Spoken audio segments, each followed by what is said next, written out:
Yo, what's up, everybody? What up, what up, what up? Welcome to the 1528 podcast. It's your boy, Sid. JT passed the baton to me, so I'll be hosting the next 4 episodes. I'm looking forward to doing so. You should see Justin's face right now. He looks really, really salty because I got to show him how it's supposed to be done. He definitely gave you that. I didn't pass it. It was forced out of my hands. Right, that's not what happened. And since we're here, he wants to be heard. Let's check in with the fellas. How y'all doing? What is cracking? Or should I say, what's popping? Shout out to Jack Harlow putting K-State in the bank account. Absolutely. Man. How are you feeling, JT? I'm feeling good, man. Can't complain. Another day, another dollar. Blessed, highly favored. Other little slogans you want to throw? Yeah. All of them. What up, BJ? What up? What up? It's been For those who are watching, Benny. Right. You know what I'm saying? Got to be professional out here. No, that's cool. That's good. How's the weather? How's the weather in all of these different places where we at? Oklahoma, how's it out there? Oh, man, it's fucking beautiful, actually. I had shorts on most of the weekend when I wasn't at work. Okay, never mind. Dre, how's the weather out there? Right. Fuck you and fuck the weather in New York because it's pretty, as they would say in New York, it's brick outside. Right. Yesterday, I went to drop off a package right before I was going to drop off a package. Hey, man, unemployed out here. I got to move some weight. I went to drop off a package, and then I came home, and I was like, all right, time to change clothes and go run. And then I was like, no, I'm not going back outside. It was way too cold to go running. I don't understand how people do that. Like, y'all some dedicated people to go running in this weather because it was windy and it was 30. I think the wind chill had to be around in the low teens. I'm like, no, y'all can kiss my ass. I'm just going to be fat for another week. Yeah, I'm going to be fat for another week if that's the case. Fuck this weather. I mean, that's going to be the case anyway. But Man, I was ready to hit it up too. I did the same thing. I stepped outside for a second. I stepped out on my balcony to get something. I came back in. I was like, nope, not today. The weather was pretty good actually here. I think it's one of those things. If the wind wasn't doing what it was doing, it'd be absolutely perfect. A little chilly, but nothing that's not par for the course right about now. Man, it's been rainy out here, which I appreciate the rain. I appreciate the rain more since I moved to California, pretty much in a drought. So I appreciate the Clearly, rain. you're not in Southern California. How about it's been so dry out here? We're on a fire warning or whatever they call it. We are too. Yeah. I got the same. So Cali vibe is bounced all the way across the country to the wildfire precautions and junk. I don't think we'll actually get anything like that'd be. I weird. hope y'all don't. That'd be absolutely weird. And it's a little too cold for 1,000 people to be outside barbecuing, so it's less risk of a random fire popping out. Man, listen, I hope y'all don't. It's a weird existence, but anyway, all right, man. It sounds like y'all been, doing y'all thing. So y'all ready to jump into cancel culture this week? let's get it. Man. Yeah, man. Hopefully, we're not the next victim after this episode. Man. I think we teeter that every week, bro. Like, so. Yeah, y'all try to. Right. What? No. So listen, just a little bit of like an official breakdown, if you will. Cancel culture was originated on Black Twitter. It's so fun when you look it up because it says it's originated from Black users on Twitter. But it's actually, everybody knows it's Black Twitter. And what it is it's a modern form of ostracism in which a person is thrust out of social or professional circles, and those people who are ostracized are considered as canceled. We know certain people have been canceled. We know why they've been canceled, whether we agree or whether we don't. But what the first question we need to come out the blocks is, what do you think about cancel culture? How do you define cancel culture? And do you agree with it? I go ahead and jump in first. Mine ain't too elaborate. For me, cancel culture is just a modern way of society telling people that they fucked up and it's not okay. I agree with it in some aspects, and in other aspects I don't, because I feel like nowadays, every time somebody gets offended, they think that that's okay to cancel something. Like, people fuck up. We all fuck up. We have to be on some level, for certain things, allowed an opportunity to learn and grow from it. Because if somebody's just ignorant to something, but they actually, are sad about it, they want to do better, they want to make it right, then I don't think that's an issue where it should be canceled. Versus if it's something just egregious, like molestation or sexual allegations or some shit like that. So I think it has its place, but I often think it's overused for people who just feel like, nope, my pride and my ego is hurt. Cancel this bitch, and I think that's bullshit. Yeah. For me, pretty much the same definition. Just a way for people to withdraw support, mostly from celebrities, and it's real. I think it came out of something very noble in the sense of making sure that you add fire to those that have definitely done wrong in a major way. But it's become extremely sensitive now, and it's you looked at me wrong, cancel this person, that type of deal. It's literally that sensitive right now. I agree with it to a point, because if you offend a culture, or if you do something that is definitely insensitive to a mass amount of people, I think you should definitely be. I I take that back. If you've done something, what? Actually, no, I'm gonna stick with that, because I'm not gonna change my answer. I'm not gonna change my answer. Yeah. Now, I honestly sticking to it. But I honestly, I feel like people should definitely be held to some type of standard, especially if you are someone that is seen in the public eye. Not saying that everybody's gonna be perfect, but at the same time, people follow you. I hate to say it, this whole Charles Barkley thing. A lot of people just don't feel like they're role models, but in a sense, you are in a way. But I wish the standard for canceling was better than what it is now. I wish it was more so how it was when it first began. Is there a standard? What is the standard? I mean, just from your perception, like your perspective. Not right now. I don't think there is. It's just whatever people. Yeah. Yeah, I do believe that if it's sexual assault, something a major issue, right? Then those are the things where, like, all right, this person, like church, like, he needs to be set down. He needs to chill, you know what I'm saying, and just have a moment to collect himself and get his life right, or she, because females get canceled too. But I just honestly feel like now it's however people feel, and it's one of those things where it try to conform people to a certain way of living and being very eggshell-ish. What am I trying to say here? Sensitive. Yeah. I mean, I said it already. I'm trying to find another way to say it, but that's really it. Everyone is just so fucking sensitive, but that's it. It has its place, though. Yeah, I think it's hard. I got you, BJ. I think it's hard when you're trying to stratify doing too much. You know what I'm saying? Because what's egregious to you may not be egregious to me. And, and vice versa. You know what I'm saying? Like, so I think when it gets to like, oh, this is the egregious, I guess, border or limitation, I think that's when it gets tough. And why it looks like there's no standard to it, because it's like, okay, it wasn't a big deal, but to somebody else it was. BJ, hop in. What you got? I define cancel culture.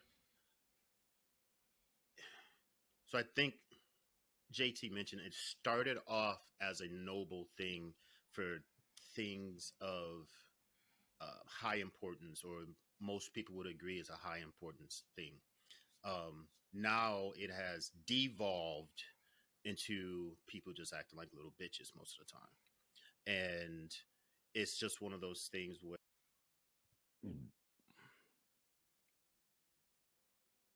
as a people, we have to use what we can as far as like our power to make sure things change the way they should. But it's just a bunch of complaining sometimes is how I define cancel culture. You're mad about something, so now I want to cancel it. Yeah. Yeah. I feel that. I think for me, cancel culture in and of itself is not really. It's not really. It's not a. It's hard for me as a Christian because it's not a kingdom principle. You know what I'm saying? It's not a kingdom principle to tell somebody you did wrong, so we're cutting you off. However, well, I say it's not a kingdom principle in how we do things. Like I think Dre said it. You don't get a chance to come back and be like and repent. Basically, you don't get a chance to come back and be like, yeah, I did wrong. I'm owning my mistake. No, it's like, hey, we found out you did this. I don't care if it's 30 years ago. You're out of here. But you can't really say that cancel culture in of itself isn't a kingdom principle because, like, even the Bible says, if the if the branch doesn't bear fruit, cut it off. You know what I'm saying? Like, gotta cut it off. So obviously, there's some things in within our culture, within our lives that we need to cancel and cut off and stuff like that. But I think it needs to go like Dre alluded to and Ham alluded to in the rest of my answer. I like accountability culture over cancel culture. You know what I'm saying? Like call people to the carpet, make them answer for their missteps if they're egregious enough to be brought out to the public light. Make them answer for that. And if they've been rehabilitated, they want not rehabilitated. Come on, it could be rehabilitated depending on how that's bad not it a word. is.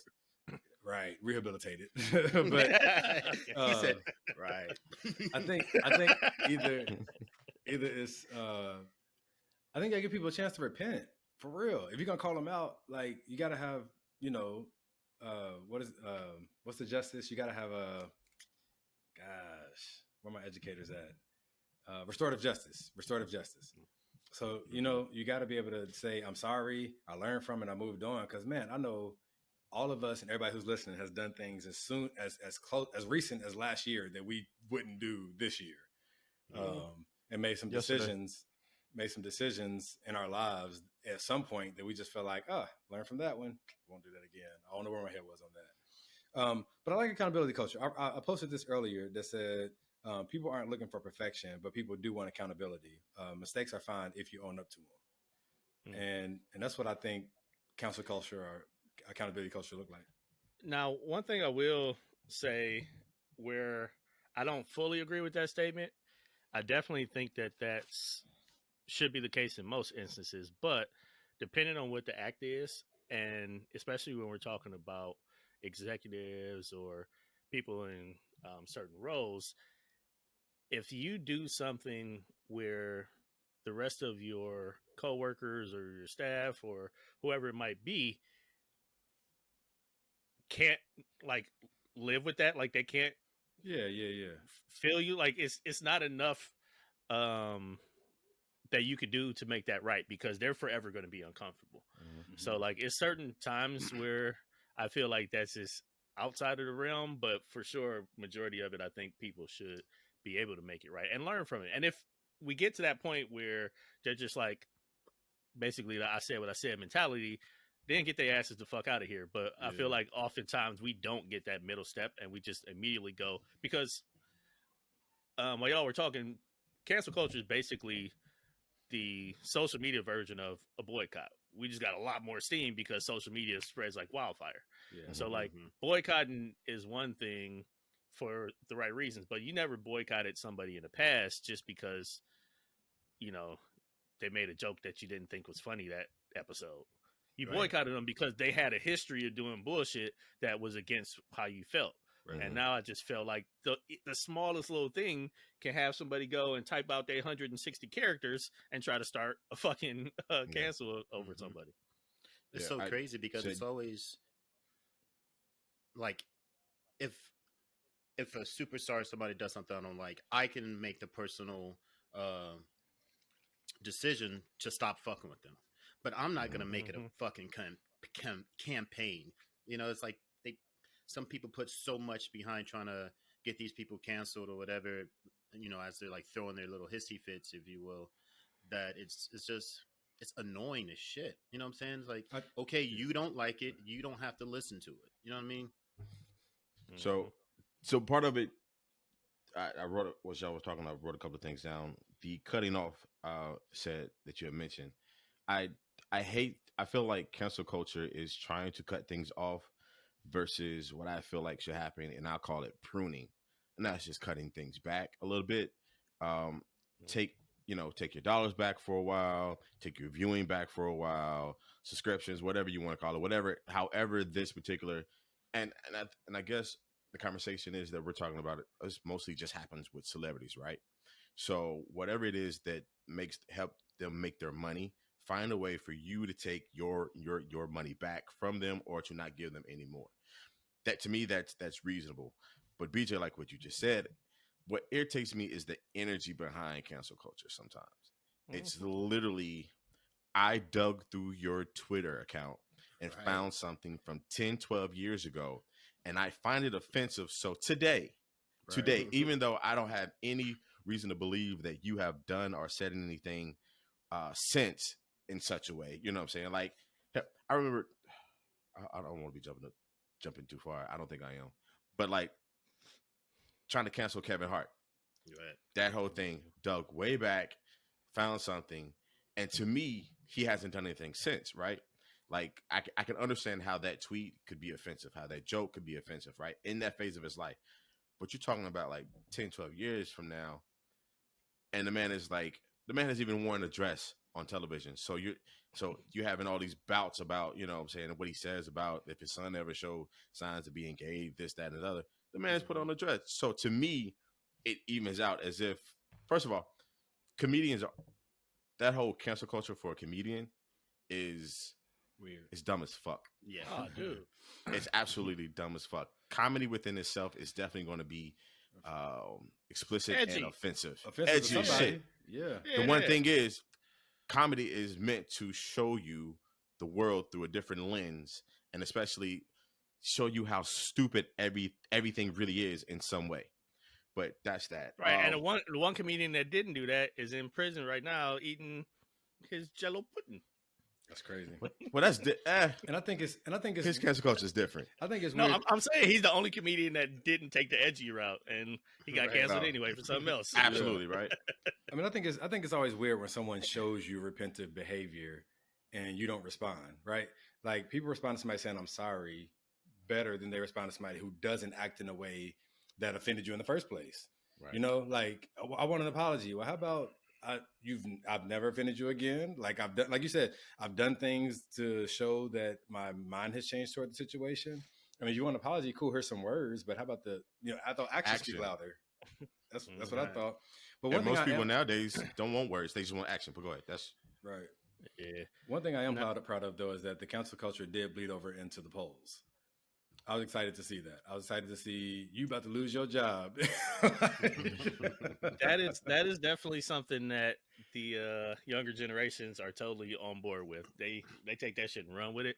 But one thing I did want to add on what JT had mentioned with, people going back all of these years and canceling people and shit. Like, for me, if you canceling somebody for what they did now, sure, right? But if somebody's like, yeah, I dug 10 years back into somebody's Twitter, into somebody's this, and into somebody's that, one, if you're the type of person that's going to take the time to do that, you're probably a petty ass fucker anyway, who only writes 5-star reviews online, and you get off by finding imperfections in people, but nobody's perfect. So, like, I don't really value those because the people that they come from are literally doing it with bad intentions. There's no reason you're going 10 years into somebody's past looking for this shit with good intentions. Like, fuck out of here. Plus, if you're looking for something, you're going to find it. If you're looking for something on somebody, it's going to be there for sure. Man, you go back into my shit. Oh my gosh. Look. Cut. I think it's gone. But like, you go back to my my college crib, college club, and Black Planet page. I said something. I said something. Elevator 81 at collegeclub.com. Man, we had military vibes. That was crazy. It was like the Facebook for military. Crazy. Yeah, I just will take this moment to thank God that social media wasn't around how it is when we were in undergrad. Yes, thank you, Lord. Like, for real. Yeah, they got we was a different type of generation though too, because the stuff that we did, we didn't want people to see. We've moved to a generation now to where we want people to see our dirt. Like, nah, I don't want mama to see this. I ain't gonna talk no more about. I ain't gonna talk no more about that stuff though. But you're right. Let's keep it moving on that note.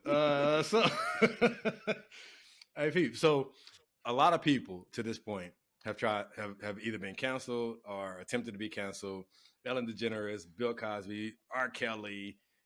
Even here recently, we had an attempt on Kirk Franklin's career impact. Pepe Le Pew, the fictional cartoon skunk, has been canceled.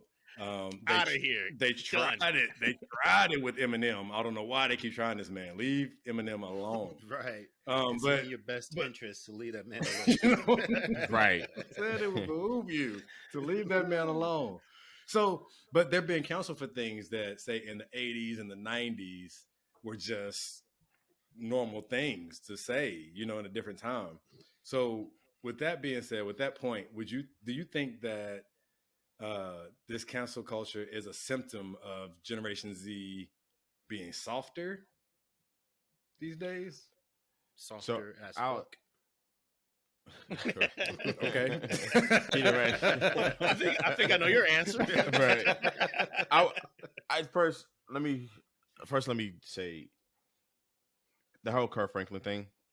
I find it funny, and it's extremely funny how the son thought, it was going to hurt his father to put this out there, right? Oh, but lame. Kirk Franklin has the support of, I'll definitely say, black parents and kids who have been raised by black parents, right? This man brought rap to church. You know what I'm saying? Like, bruh, like Kirk Franklin has us on his side, and God for that matter, to sit here and say that Kirk Franklin can't cuss his own son out, especially if the son is being disrespectful.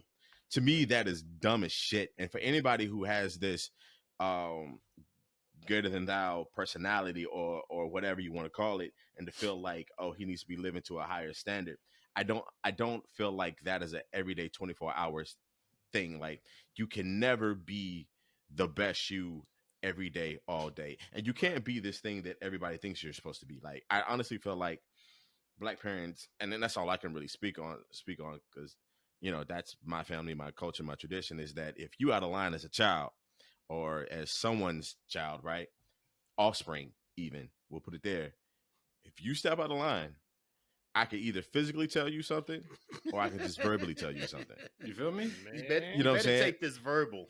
Absolutely. Take this verbal. Absolutely. Take the verbal. And, what I'm saying? I really feel like. Yeah, JT, to that point real quick, if I can make that point with you. Almost all private conversations, if heard publicly, are going to be deemed inappropriate. Absolutely. You know what I'm saying? Hey. That's why they're absolutely. You know what I'm saying? The public is not meant to hear what's going on at my house. You know what I'm saying? Or see. Right.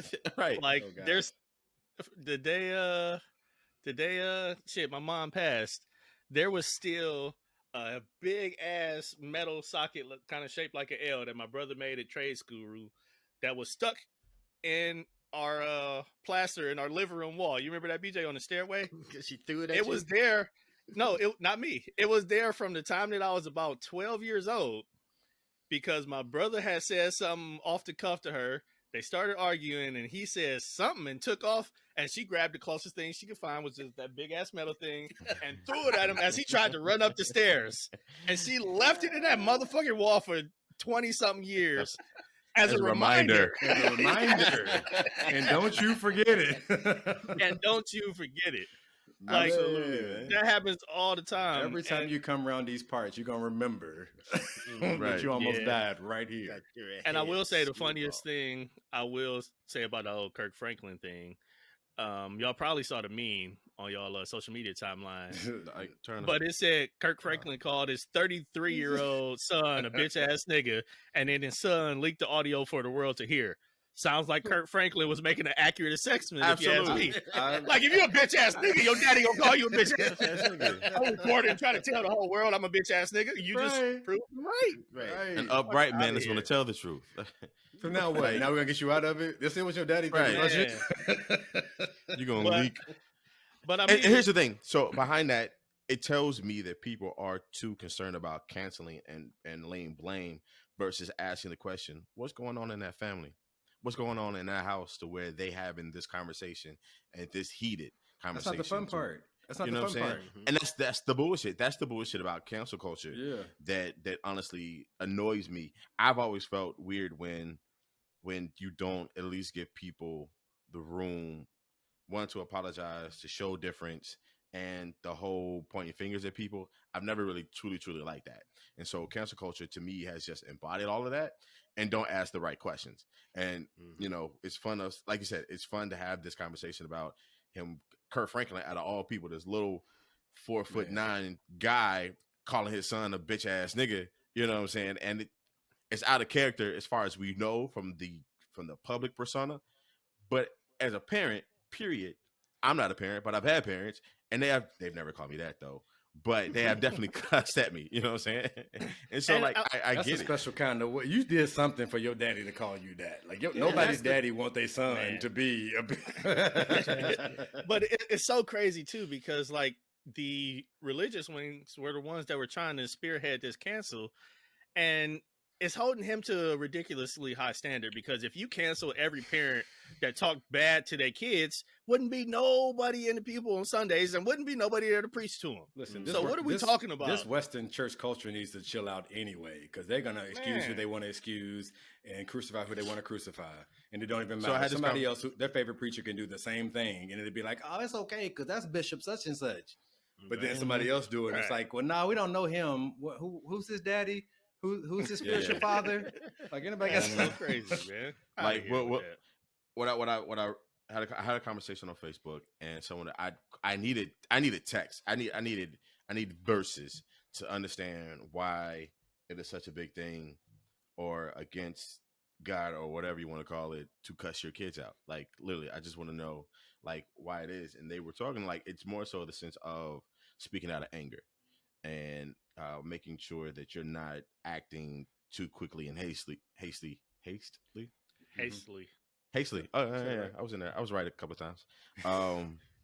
You know, and 100% so not. that's the part of it. But at the same time, actually, when I think about it, I haven't read anything about anyone actually trying to cancel him. All I've been seeing is the reaction Yeah, there's of been people reaction. saying they're trying to cancel him. Like people are actually saying ban Kurt Franklin.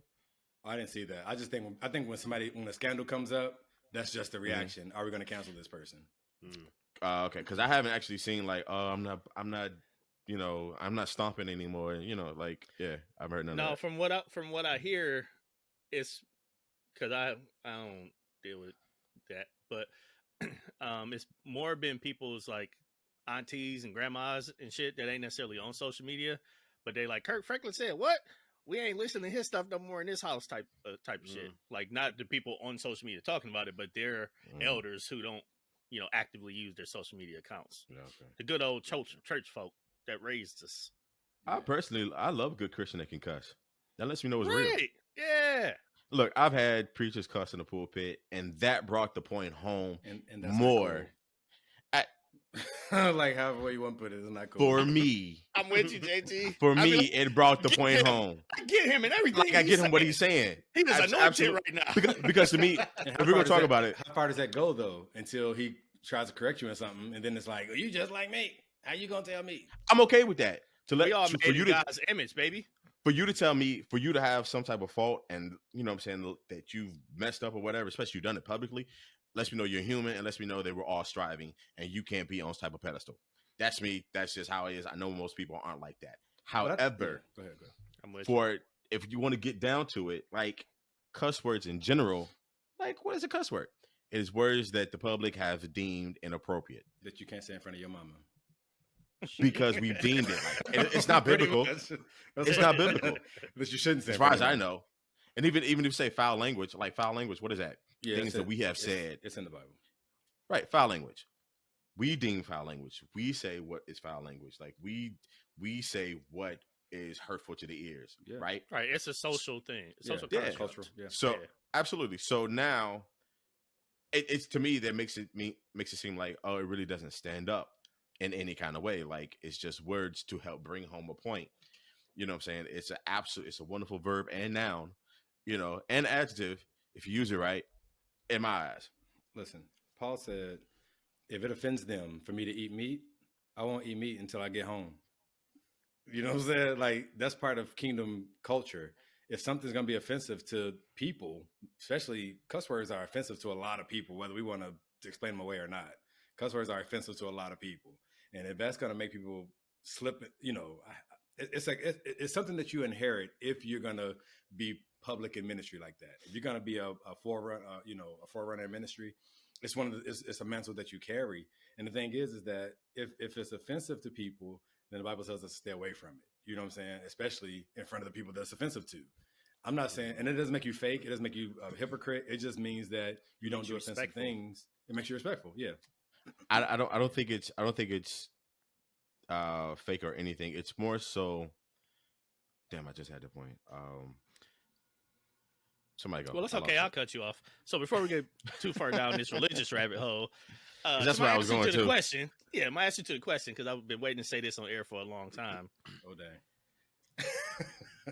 Y'all need to start beating y'all kids again. That's why they act like this. They don't get beat enough. They act like they fucking deserve everything. Y'all give them participation trophies for bullshit. You beat the entitlement out of them. That's not a.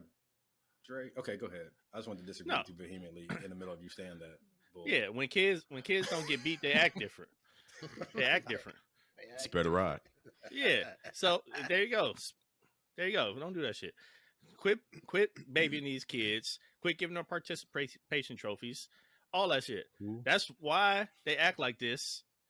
That's why they feel like if any one person offends them, the whole world needs to shut down that one person over something minuscule. It's because they've been babied their whole life, and it's their parents' fault for not beating their ass. So beat your kids. Do you really think that our peers are not beating their kids? A lot of them don't. My brother and them don't beat their kids. I don't beat my kids either. You shouldn't beat your kids. I don't know. I just totally made that shit up. I'm like, I've been there every holiday. I ain't seen no ass whooping. I'm there every day. It might go down when you're not around. Every day. Them 4 days a year, ain't nobody get their ass beat, so I guess not. Horrible. What you got, BJ? What was the fucking question again? Oh, Kirk Franklin. His son is a bitch ass nigga. I mean, that's what that was not the question. That wasn't the question. Kirk Franklin wasn't the question. Do you think, BJ? Do you think this generation's soft? And is that why they're canceling so much? Bring it together for us. So I think my point on that. There are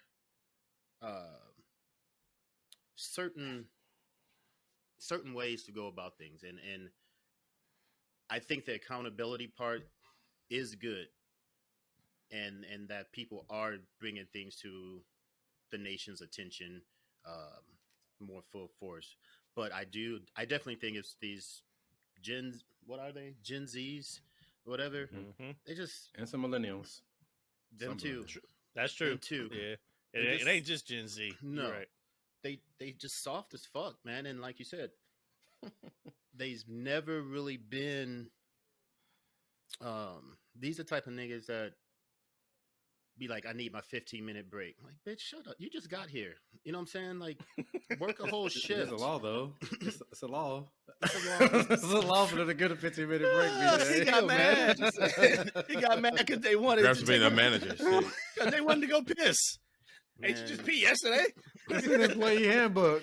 Like, before and after work. Ain't no more flushing his toilet this week. Nuh-uh. Pee at home. Are you stuck? I definitely think a lot of these kids, and it's funny that we can say kids now because we're fucking 40, but a lot of these kids are not yet. Were just almost raised softly. You know, they were hugged a lot or not hugged enough, and which is nothing wrong with that. Obviously, you know, we believe in showing love and stuff like that, but I'm just saying, man, it's. They really didn't. It really doesn't seem like they had to work for a lot, and it's just like, I'm offended. I'm gonna snitch. You hurt my feelings, and just be a bitch about it. And the fact that they can't take jokes either, like the comedians we grew up watching. like, do you think Eddie Murphy could do a stand up right now like Raw? Absolutely not. He said he saw it in a video. In an interview, he could not. Definitely not. None of the comedians from back then could perform right now. None of them.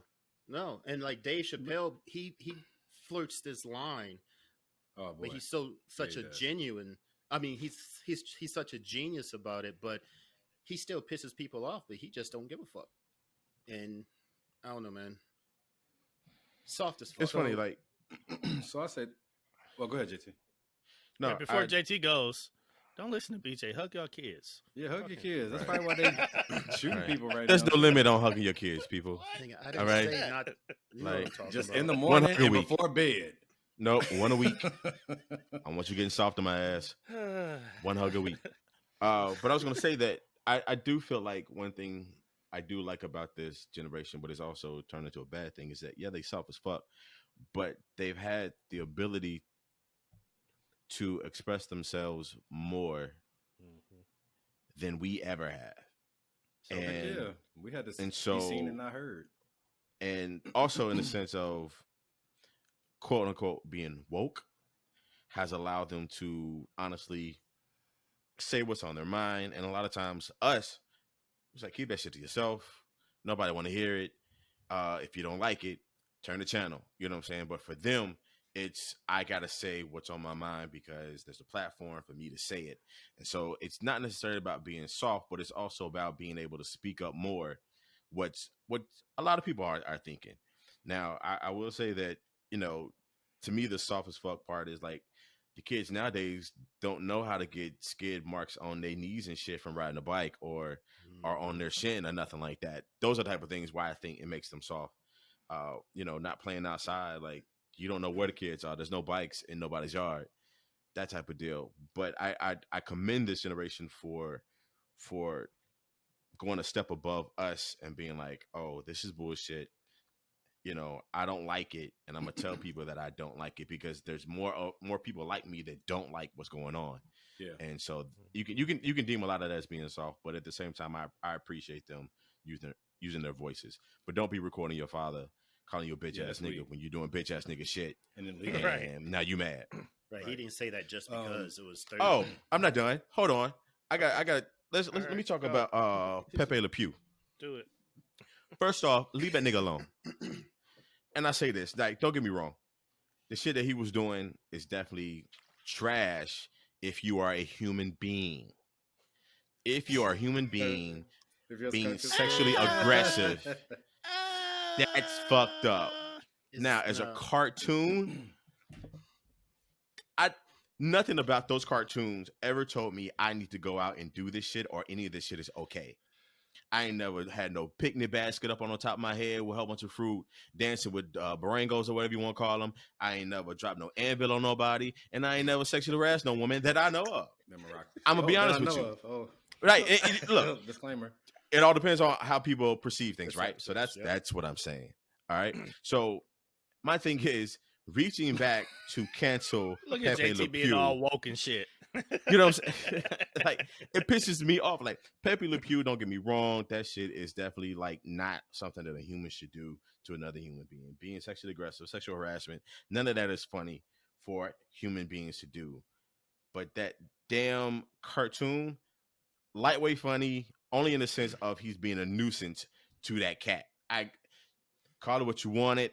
I never took it to heart, and I don't think it's something to dig back and be like, oh, we're no longer going to show Pepe Le Pew. Is he still like he's on? taken out of what is that? Well, I think they took him out of the basketball movie. Whatever that Space Jam 2. Whatever. Space Jam 2. But the thing is, if you did it right, what you would do is have his character be more up to date and be relevant in the sense of like, oh, I'm not going to do this, but I'm going to find this woman attractive or this female skunk attractive, X, Y, Z, those type of things. Just saying, cut all that shit out. Like, to me, you're taking shit way too hard. So here's where I'm on the fence about this, though, JT. We didn't drop an anvil on nobody's head. We didn't take the baskets and do the picnics. We didn't, hopefully, become a peeping Tom or whatnot. That was our generation. This generation is different. So they eat Tide Pods. Right, they soft as fuck and they different. So like on one point, I'm like, yeah, for us, we ain't need to cancel them. But at the same time, I'm like, all right, one of these little young ass punk ass kids see this dude molesting a girl, and then that actually might be something that's impressionable enough for them. So like I could see the justification in doing that just because the generation processes stuff differently than we did. So I don't necessarily know if I fully agree with not canceling. I think we have some. I think we have more parental support when it came to watching cartoons. Like I didn't watch a cartoon that my mother didn't allow me to watch, and I don't think the generation has that these days. And so our council culture was like, "Don't be watching that. Don't turn that on." No more. Or if I catch you doing that shit, I'm gonna beat your ass. Right. So our parents canceled it. We didn't have to have a big stand about trying to cancel something. Yeah, but nowadays parents do give their kids a lot more room to actually explore those ideas on their own versus just saying fuck that shit. Do you want to cancel it? How do you feel about it? No. I remember when they were trying to cancel the Power Rangers. That shit was dumb as hell to me. Like everyone has always played karate and you know what I'm saying. And oh yeah, we did karate though. We did. They tried to cancel the Power Rangers. Yeah, early on. Like early on, there was like too much violence. Oh, back in our day. Oh. Yeah, back in our day. Yeah. I remember that, and I was like, different. Yeah, it was absolutely dumb because to me that means television no longer should exist. Mm-hmm. If we're gonna be this sensitive about shit like that, television should no longer exist. It should be all VeggieTales from here on out. Especially about cheesy ass karate because they wasn't hitting nobody in them goddamn. Absolutely not. They're kicking the air. They're doing karate moves. They're out there doing katas. And have fireworks pop off. So, you know what I'm saying, when they did make contact. But that's it. Let me answer real quick so we can press on. I'm loving this conversation. No, I got another thing I want to say. What you got to say, JT? No, I'm just messing. I knew he was fucking with you. I did too. Just say 106. It's all good. So it's cool. It's cool. I'm gonna say probably because I do appreciate this how they're moving right now a little bit. I don't think they're soft at all, actually. I do think they are pushing their limits, just like kids do. You know what I'm saying? They're gonna be like, "Oh, we don't like this," and if we cancel it, they're like, "Okay, cool." Well, we don't like that, and if we cancel it, they're like, "Okay, cool." Just like your kid. My 3-year-old runs around here. He just keeps doing stuff until I say stop. He does it. He looks at me, and then he'll do something else. He'll look at me until I say stop, and then he knows, oh, there's my limit. And I think that's what they're doing right now. They're really pressing their limit with the grown-ups to see what we're really going to cancel, what we're really going to listen to, and what we're going to brush off and say, now y'all doing too much. Example, Eminem, right? Like, y'all tried that and came back with, sit down, kids. Y'all doing too much. But I think what they're doing, like, once again, trying to hold people accountable. Like, you're not going to keep talking crazy to people or about people. And even though in the name of comedy, you're not about to do that. You know what I'm saying? Like, it's all cool because our greatest comedians are all black. And they made jokes about everybody else. I mean, they made jokes about black people, but we're black. When they made jokes about white people, it was cool. They made jokes about Chinese, Asian people. It was cool.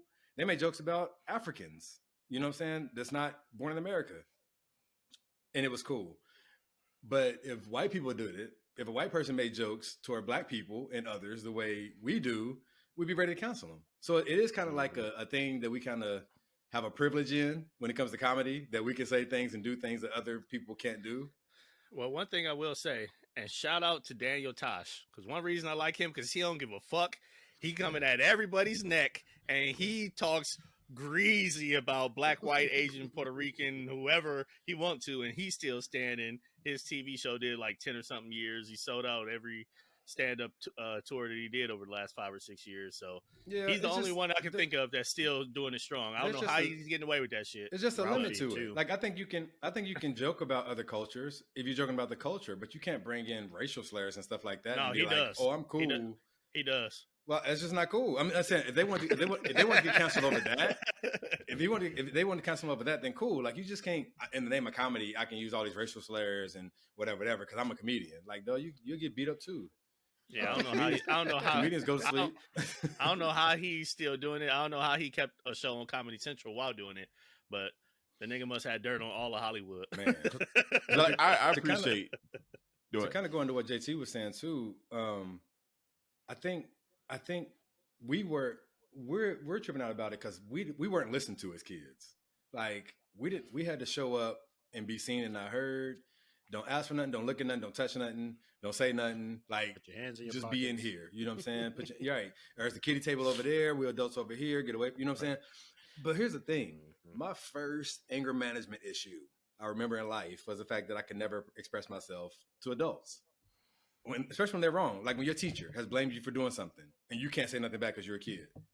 Or even when your parents, they blame you for doing something, or they have a complete misunderstanding of a situation and you can't explain it because now you're talking back and ready to get knocked out. You know what I'm saying? This generation ain't on that. This generation is like, no, you're wrong. Parents can apologize too. Parents can be wrong too. People in authority do not have it all figured out. And I think you should be able to express yourself. Like my kids, I tell them, you got 30 seconds to freak out. And then we're going to get it together. So I even do it with Deucey. Deucey, he don't like something, you got 30 seconds. And I've been shortening it now because as I get older, my patience gets a little bit less. So you know what I'm saying? Now it's about down to 15.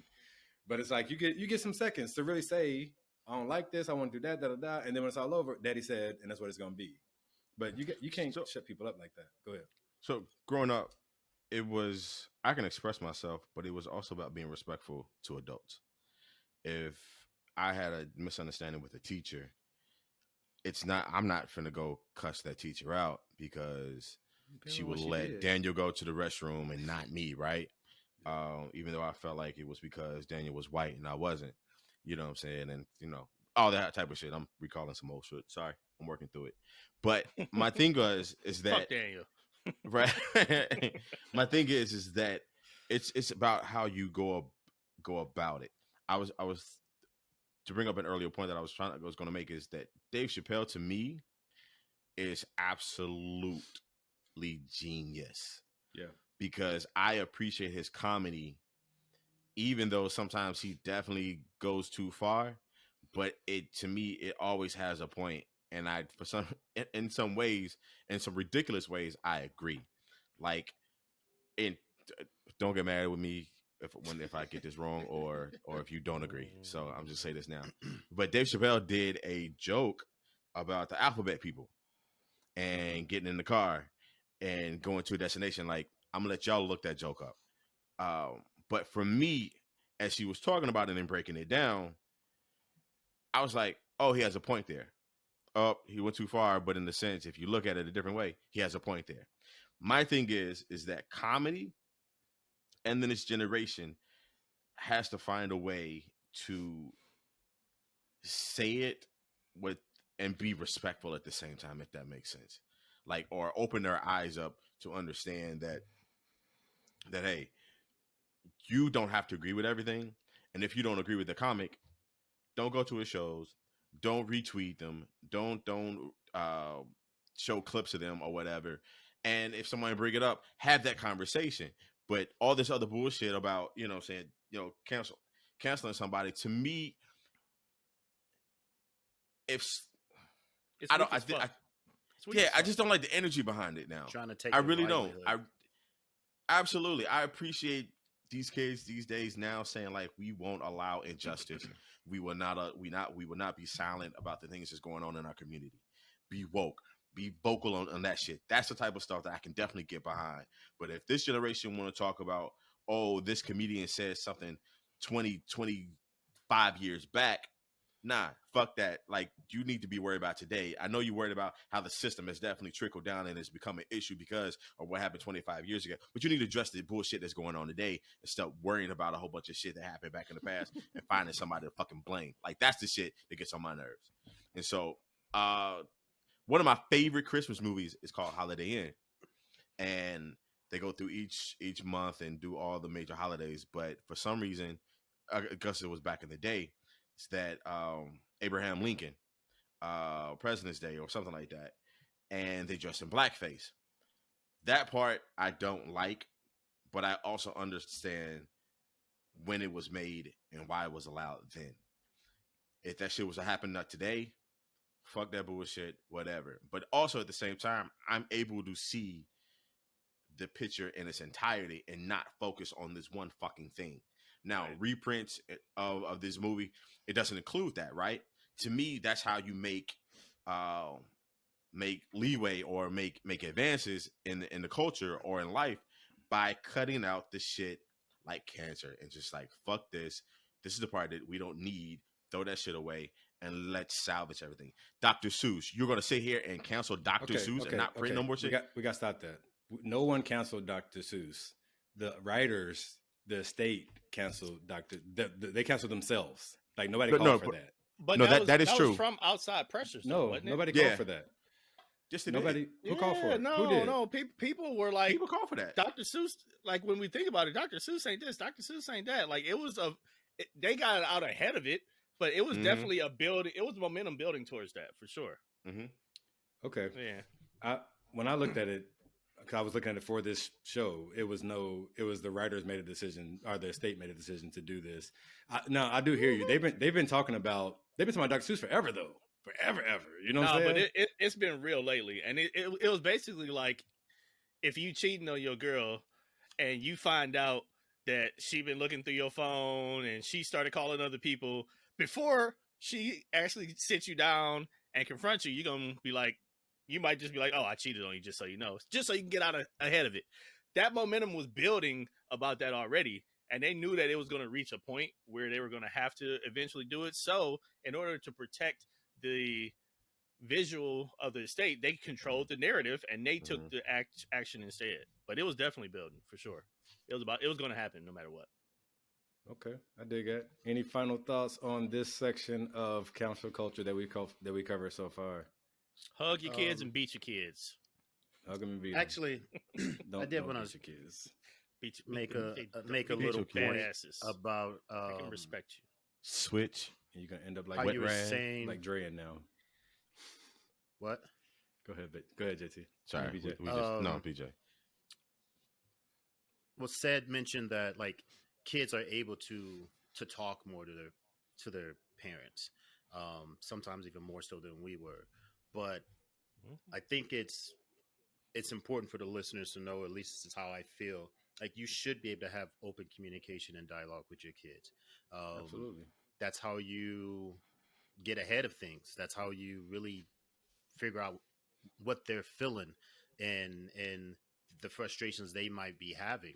Because I know our parents didn't have those conversations with our grandparents sometimes. And I think, my mom tried her best on certain things to let's have conversations. And then I think our generation is being even more communicative with their children and allowing them to have a voice, have feelings. Like kids get frustrated too. Kids, if you're moving around and now you've been pulled out of school for the third time because y'all keep moving, that is frustrating for a child. We used to move every year, and at least personally, I was always the new kid.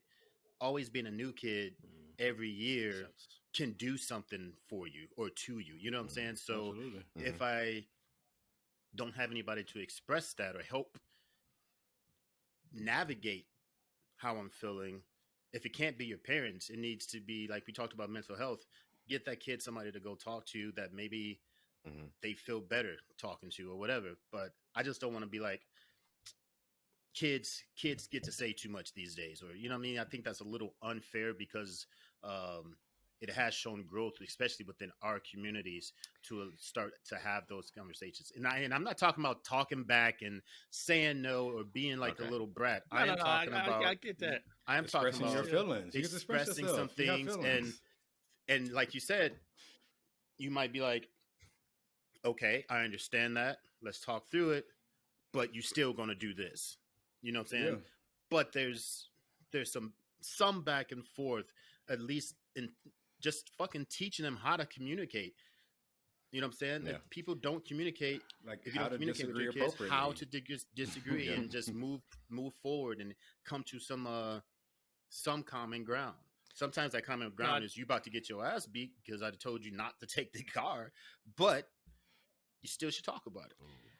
I get that. And I just feel like on some level, parents were kind of forced into that more than anything else, because one of the reasons that I think so much growth has come in the area of having these conversations with your kids and talking through stuff with them more than beating their ass is they started calling the cops on every goddamn thing. So like, yeah, beat their ass. But you can't beat their ass too much because then they gonna fucking call what is 976 kids or whatever the number is. Take them. Child Protective Services. Take them. So like, parents are at that place where like, I want to beat the shit out of them, but I can't because I don't want to go to jail. So I guess we're gonna have to talk through it with this little badass piece of shit, and hopefully that work. So if I can't will my now kids, we talk to the kids more. I still say you beat their ass and just make them scared to call the police. Yeah, intimidate them. I want to give us a little bit more credit than being forced into being civil with our kids. No, that's real. I think there's an evolution. That's real. I think we were raised a certain way as parents. I think that's a huge part of it. I think it's a huge part of it. No. Yeah, I think a lot of us said, I'm not raising my kids like this because I was raised like this. I think a lot of us did that. I mean, speaking as a parent, I was like, there's some things that I was raised in. I'm just not going to do that. That's fine. But I think, but it's also one of them. But I'm saying, I still think it's a big part of it for a lot. But of people. I mean, you said you don't have to get too much into it. But I do understand, like, this is whoopings and beatings. Those are two totally different things. To me. Yeah, absolutely. You know what I'm saying? I don't think Now, I ever got a beating. I got whoopings. Yeah. I never got a beating, but I got plenty of whoopings, right? Yeah. So I understand if you're saying like, oh, I'm not gonna beat my kid. It's not gonna be a fist.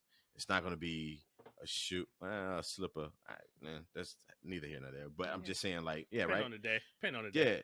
Yeah, but I get it. I think there's degrees of it. But if you completely, I don't know too many examples of all my parents did was just sit me down and talk to me like a rational human being to work out how I was feeling frustrated in school today. When it comes to corporal punishment, man, it's just Right. I think it's more frustration of the parent than the act was so egregious. Because for real, like what happened? Me speaking as a person who had corporal punishment, like, dude, it just made me hide stuff better. It made me be more sneaky. Like, it didn't make me not do it. I didn't want to get a whooping, so I didn't do it to where I get caught. But like, I think if you have those conversations with your kids and say, this is why, this is some consequences, this is some this and that, as opposed to just saying, don't do it because daddy says so. And if you do, I'm going to beat you. Like, what is that doing for the kid? Whoopings make you smarter. That's what you're telling me. You were able to figure out another way. I think it'll happen regardless, but I think you give your kid ammunition. I think either way it go, the kids don't want a negative reaction from their parents. So they're going to do what they're going to do and hide it from you either way it go. But I'd rather them go into doing the stupid ish by knowing exactly what they're getting into because we've talked about it. I don't know how many times. You know what I'm saying? Like, here's your consequences. Here's your outcome. Here's what you're sacrificing. Like, here's what's going on. Because what I'm going to get if I beat you and then walk away, you crying, you hurt. But why can't you have that conversation after you whoop them? Because here's why I whooped you. Let's talk about it. I really feel like when you hit a kid, it's mostly because you're frustrated, not because the kid deserved it.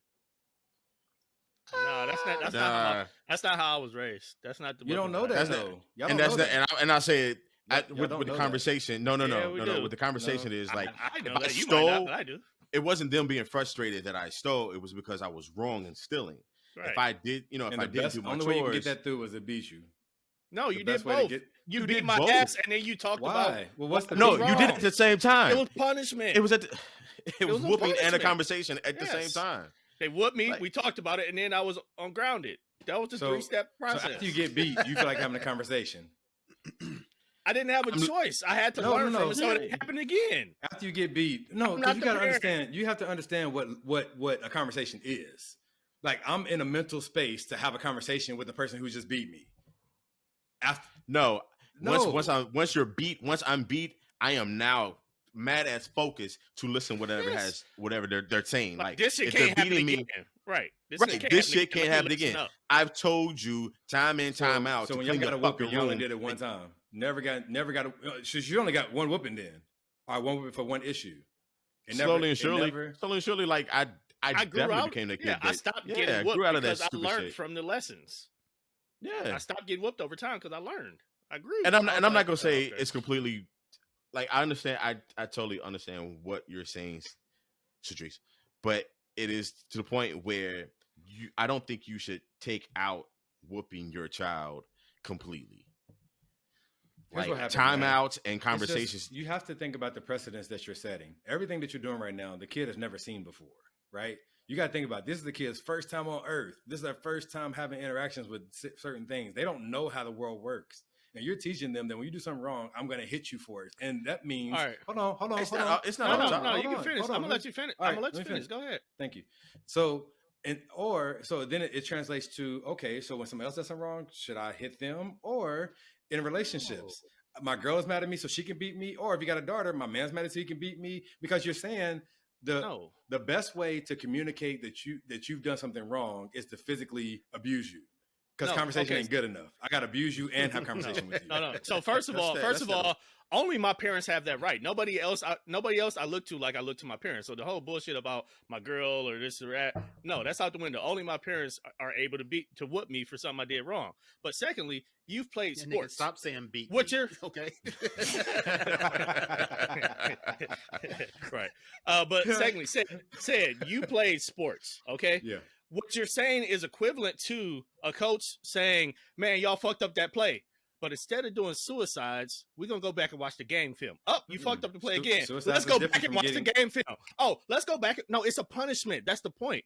The whoopings is a punishment. It's a physical punishment. The only difference is that is an overexertion of energy as opposed that's going to get you in shape for the game. It's conditioning. But most of it isn't about conditioning. Most of it isn't about conditioning. Yes, because it is. Wait, no. There's a flat foundational level of conditioning that happens whether you fuck up or not. There's additional punishment that happens when you fuck up. If your team never fucks up, you're not going to make them do those extra suicides. Why teach your kid violence as a form of punishment if you don't want nobody else to punish them violently? You know, funny thing about it, like as many whoopings as I got, no one ever said it was okay for me to go out and whoop somebody's ass.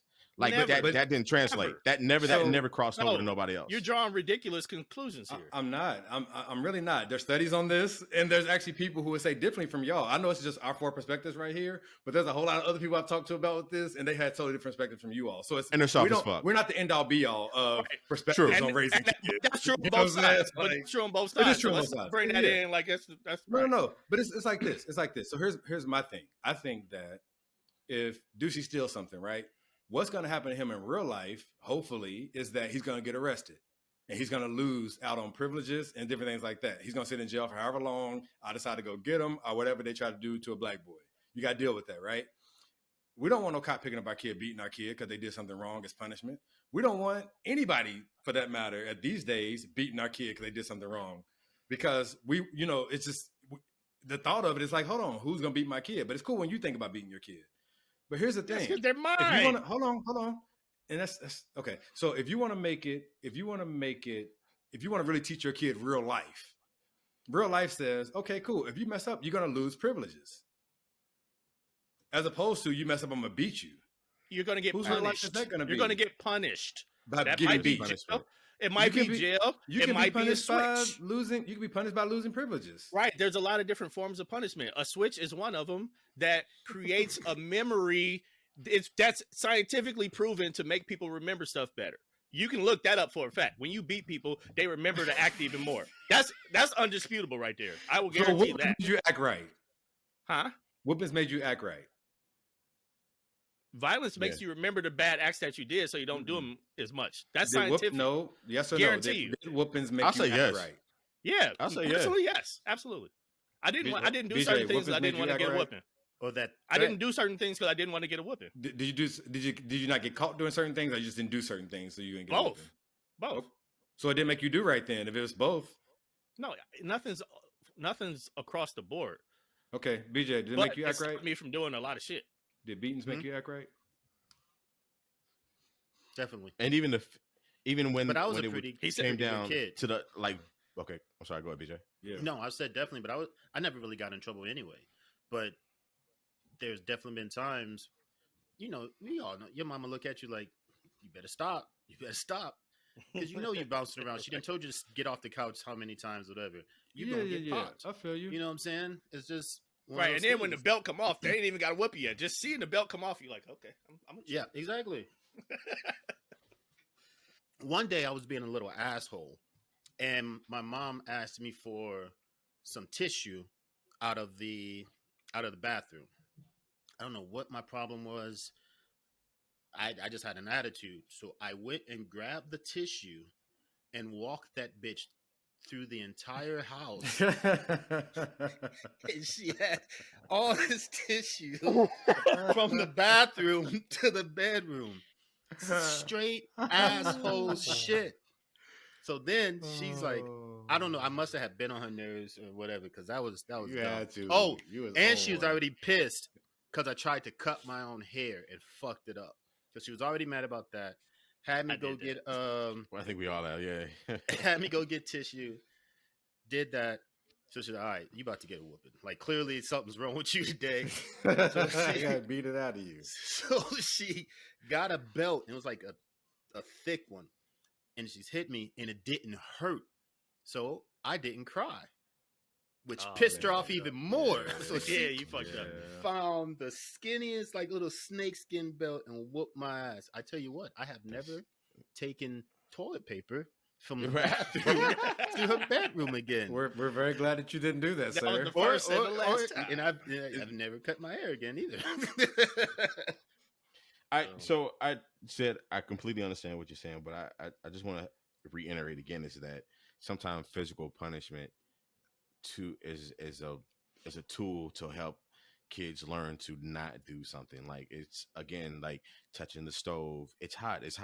You're not going to learn until you physically understand that it is hot. So it's a tool. It may not it's not the end all be all of things, but I just don't want it to be seen like you should never whoop your kids. Like, I think it's a parental preference, and I think there's some good kids who don't get beat, and there's some bad kids who didn't get beat. There's some good kids who got beat all the time, and there's some bad kids who got beat all the time. You know what I'm saying? Like, when it comes to kids, you can't predict human behavior anyway, and that's what you're trying to do. You're trying to raise a kid and shape their behavior, and you can't predict that. You can't assume that it's going to be a certain way because you do a certain thing, but.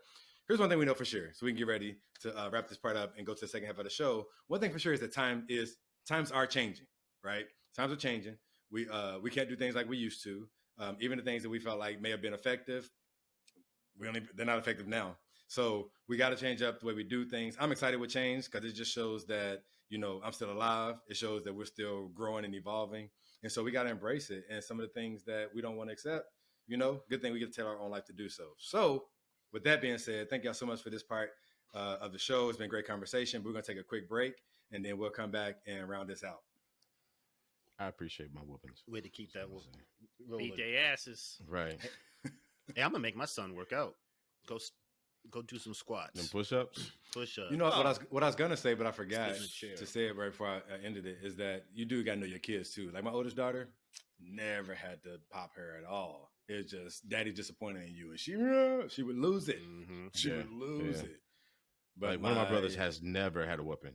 Yeah, never. My other by my father, but his mother whooped him. But like, he was I barely got whoopings because I saw all the shit that my brother did to make him get whoopings, and I just didn't do that shit. Me too. But I think like, nope. It depends on the kid. Like my second to oldest daughter, that's disappointing in you. Nigga. That's the face. Right. Like, so? Right. I'm disappointed that you think I gave a fuck. Nigga, I didn't tell you. Right. Get out your feelings. Right. Who set these expectations, dummy? Right. Dummy. That's your fault, man. Man, I swear, man. First time I said it to her thinking it was going to work, she was just like, that does not work for me. I remember my last whooping. My last whooping was the last day of school, my freshman year in high school. Dang, my last whooping was in 6th grade. Yikes. No, I was mannish. Did I get a whooping in high school at all? I did. My mom tried to fight me though. In high school. Yeah, my mama wanted to beat my ass when I got in a car accident, but I ain't never get physically touched that time. So I think my last one might have been like 7th or 8th grade.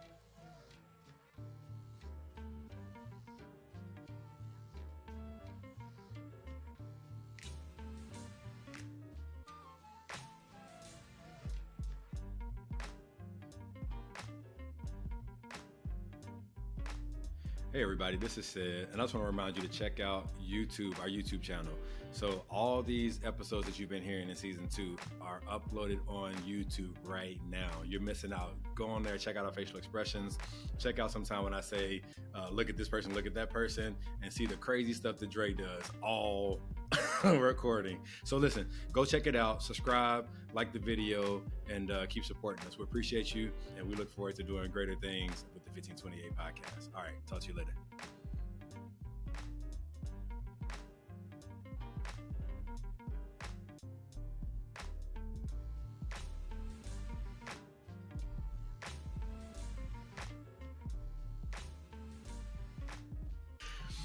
All right, y'all, we're coming back. Season 2, episode 5, talking about the cancel culture. This next person we're going to talk about, we're just going to get down to the principle of a matter. We might not have a whole lot of facts we might not present a whole lot of facts about the allegations going forth. Dre might, because this is his state. But your question is, New York Governor Andrew Cuomo is getting a lot of pressure from political parties, dozens of high-ranking officials to step down amidst allegations of sexual inappropriateness. I'm not sure what those allegations are, so I don't want to give him anything that he is not being alleged right now. So, how do y'all feel about that, though? How do y'all feel about the fact that allegations are calling for his job? He hasn't been proven guilty. There hasn't been any formal trials or anything like that. He's just been accused.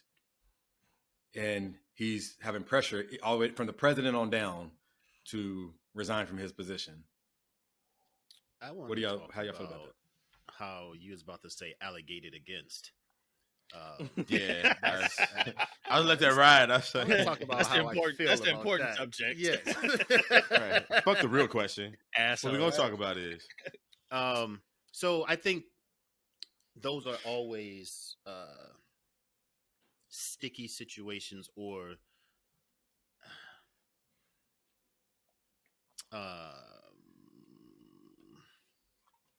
just there's has to be some balance there, right? Because just because I don't want to. First off, if he did something wrong, he probably should step down because he's in such a huge position of power and he's always around people, right? And so that's the first thing. But just because there are allegations, I don't think someone should lose their livelihood behind it, because these ladies or men could be lying. You just never know. I think it's... Wait, there's allegations with men? No, I don't, Oh, because I have no idea. I'm just saying, whoa. I have no idea, right? But they could be lying, or it could be misinterpreted, or whatever. You know what I'm saying? So most people in the world that, you know, if something like this comes up, they're still going to go to work and be able to have a livelihood, unless it happened in the workplace. But I guess his workplace is everywhere. If you're the fucking governor, Right. Like you're always working, you're always on. Man. So like if state of New he York. has been making inappropriate things or making people feel uncomfortable, more importantly, he should step down, but not until something's proven. He shouldn't step down just because somebody says something. You know, people will be stepping down all the time, everywhere, if that's the case. right. BJ, you done? I don't want to step over. Yeah, because I'm really just going to chime in and say the exact same thing that you're saying. Like, I don't want to be insensitive when it comes to something like this, right? If someone says something that's happened to them, within reason, believe them, right? Mm-hmm. You know, take it seriously, take into account. You know what I'm saying? Make sure that they are okay, and then go throughout the procedure to bring someone to justice, right? So, with all seriousness, something's going on. Something needs to happen as far as like him stepping down, fired, whatever happened.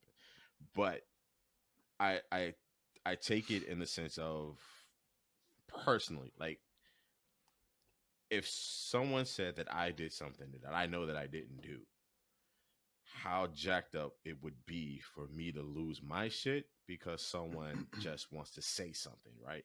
Or has some type of vendetta against me and wants me to lose my shit, right? So that's when I have to weigh in on both, and it's unfortunate that the world now has been put in such a sensitive place that you kind of just have to, or it feels like sometimes like we're forced to honestly just believe the person who is saying they've been wronged off top. Like we just got to move that way. Otherwise the system is crooked and this, that, and the third, you know what I'm saying? And I'm thinking to myself, like, does it have to be that just because someone says something, the whole entire earth needs to move, right? Or should there be a better process to just maintain the situation? And for this, I believe, the governor's stepping back a little bit, coming out of the limelight, not necessarily resigning, maybe sitting down a little bit, because when you're in a position like that, people don't just look to you for instructions on how to, operate within the city, within the state, or whatever. But everything comes with you, right? Because you're high profile. And so I would definitely suggest sitting back and letting the investigation be what it is. But at the same time, like, I feel like even if that happens, there are people that are close enough to him that would step up to, while he's doing a sabbatical, whatever you want to call it, right now, sitting down, that he can still govern through them. I feel like that should definitely be something. But as far as being the face of the state right now, yeah, sit down and let this run its course. If it's not true, I hate that you're going through this. If it is true, bro, that's fucked up. Ma'am, if this is true, let's get justice for you. If not, that's really fucked up. My question is, I'm sorry, Jay, but I just thought about this. I don't want to forget it. Other than the fact that he's married, right? Maybe he was just shooting his shot too. It may not have been like once again, I don't know any of the details, but it may not have been harassment, or like maybe he shot his shot with a few ladies. They didn't like it. They may have took him up on it, but then after something happened or whatever, I don't necessarily want to say infidelity is wrong, but a man shooting a shot or a woman shooting a shot. No, so the difference there, BJ, though, would be workforce protocol, HR rules and guidelines. You just can't do certain things when these people are essentially reporting to you, and that's like the thing. Like, they all roll up to him at some point. He was, even though we know it does happen, above them. It does happen. Yeah, for sure. Like, but in a situation like this, like, that's why that won't apply here, because it's judged differently when it's in the workplace, right? And in terms of, like, to my answer, it was a harder, I guess, conclusion for me to come to, because as we know, for far too long, victims, those who have been assaulted, who have been victims of sexual harassment, for far too long, they were just ignored and nobody would listen to them. So people were afraid to speak up. So now when people are speaking up, we don't want to act like we're not actually, doing right by them. Right. Yeah, exactly. Right. Yeah. But at the same time, and especially with this situation with the governor, again, with me being here in New York and being a news guy or whatever, I see a lot of it. And the thing here, like JT said, like, if we got accused of it, we would be pissed, right? But at the end of the day, I lose a sales job and I'll go find another sales job. We talking about somebody who's 40 years into politics, who's built this career, and there is no other career after this. Yeah. Right. So, like, that's something where the bar shouldn't just be an accusation, could actually make him lose his current and future livelihood, is what we're talking about here. So, like, when Senator Gillibrand and earlier today, President Biden said, he should step down, he added the context of if he's guilty, but he knows that people are going to take that initial statement and run with it, that he should step down, right? So, like, we got to be really careful with that, because the acting attorney general here in New York State has started an investigation on this. She's interviewing people. She's doing everything she needs. And she's trying to tell the politicians from both parties to shut the fuck up, let her do her job. And if something is proven or not proven, she's going to actually handle it in the legal way possible, but it needs to run its course. But the problem is that the high profile situation of his job, right? Not only is he a governor, he's a governor of, one of the most front and center states in the country. So there's always media on him. He has a really big presence, especially since the coronavirus. He's got an even bigger platform now. So the issue here is kind of like, and this can be true in other situations too, not necessarily politics, but let's say in certain businesses, if there's a CEO of a company and he's accused of doing something or accused of saying something and his employees feel uncomfortable, they might try to make him step down just because of the way that the people under him feel. But I think that's, again, a really, really hard thing to do. And we should never dismiss people that are accusing anybody of these accusations. But at the same time, there is due process that these people should be allowed. The truth and reality behind it is that there's a lot of pressure being put on from outside where it is becoming hard for the governor to govern. And that's where and why people are saying step down, right? Just like a CEO of a company, if you in meetings all the time and people keep bringing up these allegations and you can't never get through your annual report, it's going to be bad for the shareholders because they're like, all right, this is so much of a distraction. You're not producing the information that we need. And that's kind of where the governor is. So I feel like that's a valid point, but it shouldn't be valid enough to ruin somebody's livelihood. We have to find a way. And at the end of the day, it's becoming an issue because we're letting these people constantly bring it up. Somebody has to shut down these people that keep taking the topic off of the governing and putting it on that and put that in a separate platform, because that's the problem, that they're just allowed to do that whenever they want to. And the governing isn't happening at the rate that it should. So, and that's where, like, with cancel culture, it should, like, we should be doing stuff like that, taking more control over, like, what really needs to be talked about. You know what I'm saying? Like, let's just cancel this whole subject. It's something that's going to be taken into legalities. You know what I'm saying? Like, it's something that's going to, like, have great, and dire outcomes. Let that process play out. Stop fanning the flame. You know what I'm saying? With repeated coverage of this. Like, there's a new allegation, there's new this. Like, we don't really, I can't say I don't really, I do care about people being assaulted, people being harassed and stuff like that. But I'm not on the jury. You know what I'm saying? Like, I won't be any part of this case. Like, it's cool. I know about it. Okay. We're doing something about it. Okay. But we don't need breaking news. There's another accuser. Like, let's just. Well, I kind of differ on that because I do want to be in the know about the information. Like, when a decision comes, the more informed I am during the process makes me feel more comfortable accepting the decision, whatever it is. But I do kind of agree too, because in terms of, like, controlling it, the governor, let's say, is having a press conference about next month's budget.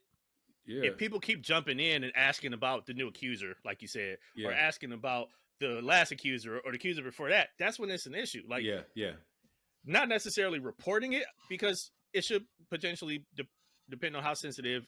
Being public information isn't a bad thing, but it's when you take the reporting of it and turn it into trying to grab headlines at every opportunity you can. Right, for real. Schools got to open, stuff got to happen, and we're focusing in, like you said, taking away from him governing. Go ahead, JT. Right, not in the board meetings. Like, come on. Yeah. The crazy part, that's the crazy part I thought I was hearing is that we're afraid that while we're in a board meeting, someone's going to come up and say, oh, I don't agree with this because you sexually assaulted, blah, blah, blah, blah, blah. You know what I'm saying? Like, that's... No. Okay. No, I'm saying, like, let's say today, this morning, an allegation came out about a sixth accuser, right? At 9 a.m. If the board meeting is on today at 1 p.m. and it's specifically about the rolling out of the vaccine, the reporter shouldn't constantly keep jumping in and asking about that sixth victim that was announced this morning. They should focus on the actual matter at hand, which is why the fucking press conference is happening, because we need the information in relation to the press conference, not the information about the victim. And that's what's taking so much issue. And that's why people can't govern, is because they keep getting derailed from handling business, whether it's a politician or whether it's a CEO, whether it's stuff like that, with this other shit. And that's not right either. It has to be a situation where we could find a solution to keep the information or keep the questioning and keep the reporting where it belongs, because it just doesn't belong everywhere. So I feel like that maybe that has happened. Maybe I'm just completely drawing a blank of press conference and someone bringing up something that has absolutely nothing to do with the press conference. I'm definitely sure all the time. That's that right. But I also feel like that's when you as a leader step in and say, I understand that is also a news story, but that is not the focus of this press conference. We're going to keep all information and all facts and all questions stayed on this particular matter, blah, blah, blah. And I do believe they have the right to secure the room in such a way that, hey, this reporter has the wrong question or has been rude twice, remove them. You know what I'm saying? Like, I understand that, like, that all that matters, all that is coming up later. But right now, this is what we're talking about. Censorship. Yeah, but JT, you know the political realm as much as anybody, and if you do that, the reporters are gonna take that and spin that into a narrative that makes it even worse for said party, right? I think it all depends on if you are in favor with the media, and I think for this particular one, if he did that, I think he would be okay. I think it's also, you have to understand where you are, what leverage or where your favor is with the public and media. I think if Cuomo was like, I want to do this, I'm not talking about that right now, let's stay in, because he's definitely been one of those, hey, I'm about the business, don't come with this bullshit. He's definitely that type of guy. So if he did that in the press conference, I think that would fly. He does it with everything else. It basically seems like he feels like this is too sensitive of a topic to take that hard of a line. But he does it with everything else. Yeah. Because I think then you'll blur those lines where he's saying, let's get down to business. Somebody else will say, oh, you don't think the victim's feelings are important, or you don't think this is an important matter. right. Or, you know what I'm saying? So no, all of this is important, but we're here because we're talking about how we're going to dispense the vaccine, blah, blah, blah. I know what you're saying. Like, because then the potential headlines is going to be, for the 18th day in a row, the governor dodges questions about him molesting women. More on today's news at 6. I know it's absolutely horrible, man. But I don't know if the world's ever going to get to an understanding place for respect in a matter like that. Like, it's all about news, headlines, clickbait. How can we, get people to just click on our article and bring people to the website? So I got to be this asshole in this press conference and ask you, what is that? Maybe Cedric Entertainer say, how you gonna ask me that in front of my wife? You know what I'm saying? Like, you know what I'm saying? Like, it's gonna be disrespectful like that. You know what I'm saying? So I don't think it's ever gonna happen. And so, because it may never happen, I understand when someone just needs to sit down for a minute. So I want to take it to another point. Did everybody answer this first part? Because I wanted to add a part B to this question. Go ahead. I didn't get to answer yet. Okay. BJ, have you answered? I think he did. He started. You did? Okay. Okay. Well, what I'll say is that, every American citizen is entitled to due process. And when you accuse somebody of these things, you accuse them of a crime. And I think because you are accusing them of a crime, there should be a due process before you start losing stuff. Yeah, everybody knows if I go to jail, I'm gonna lose my job. You know what I'm saying? Right. Let's not get locked up. Get locked up on Friday, so you can be out and go to work. You know what I'm saying? But on a Thursday. But because there is a due process, and because you are being accused of a crime, I think you should not be guilty until proven innocent. I mean, what he's feeling right now is the life of a black man. You know what I'm saying? Or a black person, in the sense that, yeah, you did it until one of us say you didn't. And so I think that's the hardest thing about it. I think another thing too is that sexual harassment is tough, and it may not be why like it may not be why he's in trouble right now, but I know it's tough. Like working in the workplace, being on the receiving end of sexual harassment, and then I've never been accused of it, but it's like I can imagine how I probably could have said some things or done some things, not said some things that would have been considered sexual harassment if the person wasn't digging it. You know what I'm saying? Right. And that's always the deciding factor. If I go up to you and say something and you digging me or you think I'm cute or whatever, then hey, I'm not sexually harassing you. Right. If it's welcome, if it's it's welcome welcome. versus if it's not. But and I think the hardest thing is that I don't know because it's supposed to be like if you make an advance and you refuse, if I make an advance and you refuse, I'm supposed to leave it alone. But I don't know if it's like I made an advance, you didn't like it, so now I'm in trouble. Or, you know what I'm saying? Or is it really, this is a repetitive thing? Because the one thing I heard that he got accused of, he asked somebody, can I kiss you at a ball or something? The woman didn't say that it had been, this was like the 5th or 6th time he's asked to kiss me or whatever. It was, and so I don't know if it's actually was a thing, but I can imagine being at a Christmas party. Oh my gosh, a company Christmas party. And yeah, you're the boss. You gotta control your liquor, be cool. Don't do nothing crazy. But I can see that being a thing where somebody can say something inappropriate, and it's just like one of those things where it's like, yo, somebody be close to them, chill out, get off of that. You know what I'm saying? Mm-hmm. So I'm not saying what he said was right or what. What's up, Dre? No, real quick, what I was just gonna say, the big most important part, the only reason why this is really, or that particular case was an issue, is because the boss part. Yeah. Whenever it's a boss, Yeah. it goes away from is the advanced welcome or not, Yeah. and it immediately turns into potentially quid pro quo. Yeah. Even if they want it and they welcome it, it can still be interpreted as quid pro quo, where if I kiss him, it's going to be good for me. If I don't kiss him, it's going to hurt me. Right. So no matter what they think the intent is, if they're the subordinate, quid pro quo always rules, and they're always in trouble. Yeah. And so certain things that they were saying kind of, that's a good point, Dre. Some things they were saying, it's like, and once again, I'm just playing both sides of it, right? I don't know what's true or not. I'm going to sit back like everybody else and wait to see what comes of all this. You know what I'm saying? I don't have a dog in this fight. I think he's been doing a good job from what I can see. I've heard both sides of the coin, though. I've heard people slam him. But I've heard people say a lot of great things about him too. So I don't really know. I don't live in New York, you know what I'm saying?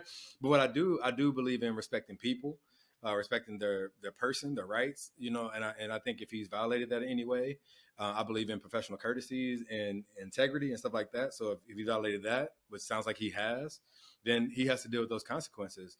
But I just think some of the things that is being said, I've only heard 2 things.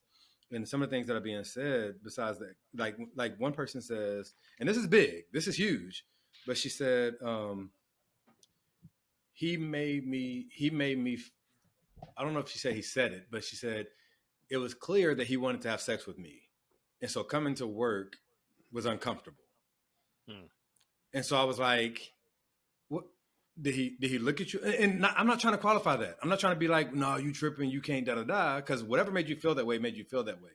But the tough side of it is like, did he get caught up in a moment where he just like, dang, I shouldn't have been looking at her that hard, so now you feel like I want to have sex with you? And what's crazy about it, because we've all been there, I think, where you will say something, and you will say exactly what you said, but somebody come back and say, well, I feel like you said da-da-da-da-da-da. And it's like, okay, I hear your feelings, but what I actually said was this. You know what I'm saying? Right. The context that they took it. Yeah. And so like when you start talking about context, I'm not talking about you touch somebody unwanted, you making these comments toward people and stuff like that. But like stuff that's left up to like interpretation, like I think Dre, you said it, if it's left up to interpretation, it's like, man, and this man's about to lose his whole livelihood over interpretation. But once again, I want to be clear with this. I think all 4 of us want to be clear with this. We are not condoning in any way. Nobody deserves sexual harassment. No one deserves sexual assault. I don't care what you're wearing. I don't care how you dress. I don't care what kind of music you listen to. I don't care what kind of dances you do. Nobody deserves sexual assault or sexual harassment. But we're talking about the straight principle of someone losing their livelihood over just an allegation, which is all this is right now, is just an allegation. Yeah, and the one, I guess, part B of this that I wanted to pose, because what's happening right now is in the political realm. It could apply to a lot of people in power, in terms of boss, governor, CEO, different positions like that. But to make it more personal and more relatable for us and our listeners, going back to the past, we've canceled people for just allegations before. Yeah. For you guys, what was the breaking point before they were found guilty? Because I'm pretty sure it happened before they were all found guilty. What was the breaking point for y'all in feeling like you were done with R. Kelly and Bill Cosby? Like, when was enough allegations enough? Like, what is that? Like, how do you judge that? Like, what was that feeling where you were just like, oh yeah, this is it? Because it was before they were guilty. Without even asking y'all, I know it was before they were found guilty. When you were done with them? Yeah. So are we talking about done with them as a person or done with as a person? art? As a person. Oh, as a person. As a person. Because it's inherently going to contradict what we were just saying. In a way, yeah. I want to actually hear this because it's interesting. So I was kind of done with R. Kelly as a person when that tape came out. Saw that tape, I was like, "Oh, that nigga trash." Way back then. Yeah, in a way, yeah. Wait, but that was like in high school, wasn't it? But no, what I'm saying is like as a person. Were we? Yeah, I think we're in college, but that's him as a person. Early 2000s. Now, as his music, I stopped publicly listening to his music this last 2 years. Everybody get out. I got to listen to R. Kelly. Absolutely. Wait, anybody around? Let me put this R. Kelly on real quick. Absolutely. I'm not driving through the streets to listen to R. Kelly. Like in my headphones, yeah, I'll bop some R. Kelly.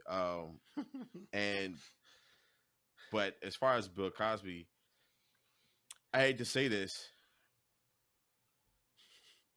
him as a person kind of came out of favor even before the sexual harassment shit blew out of proportion. It was back when his, pull your pants up, his, during that phase where he sounded like an old bitter man who was just trying to tell young folks what to do.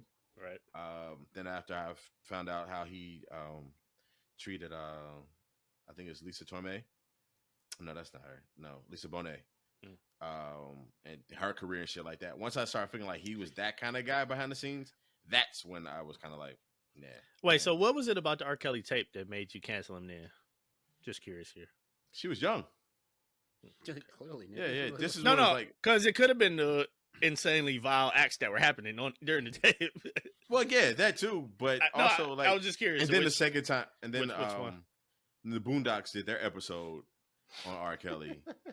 that was like, oh man, like, oh shit. Yeah, like, but what about the Dave Chappelle P on You remix? Man. Or all of that. It was stupid. All of that, man. And I was like, I can't roll with this dude. Like, you know what I'm saying? Like he's just not that guy, right? But like as far as his music, that was later. Bill Cosby, because he was already old and kind of like not necessarily in my main flow of things, because the Cosby Show was over, all this stuff was over, and I can honestly separate someone's art from their personal life. It never really affected me. Like it wasn't until he went to court and had to prove himself, right? Like that's when I was kind of like, well, I don't really have to, you know what I'm saying? I ain't got to fuck with this nigga for real. Like, you know what I'm saying? Like, I hate it for him, but if he did this shit, all right, nigga, go to jail. But also, that was a whole nother sticky situation of some people lied, some people didn't, and kind of muddied the waters. You know what I'm saying? Like, shit like that. That whole situation was muddy. R. Kelly, niggas on tape, but he's still like, I don't know. I ain't seen the tape. I don't know nothing about it. You know what I'm saying? That whole, yeah. Yeah, the tape was blurry a little bit. Nigga.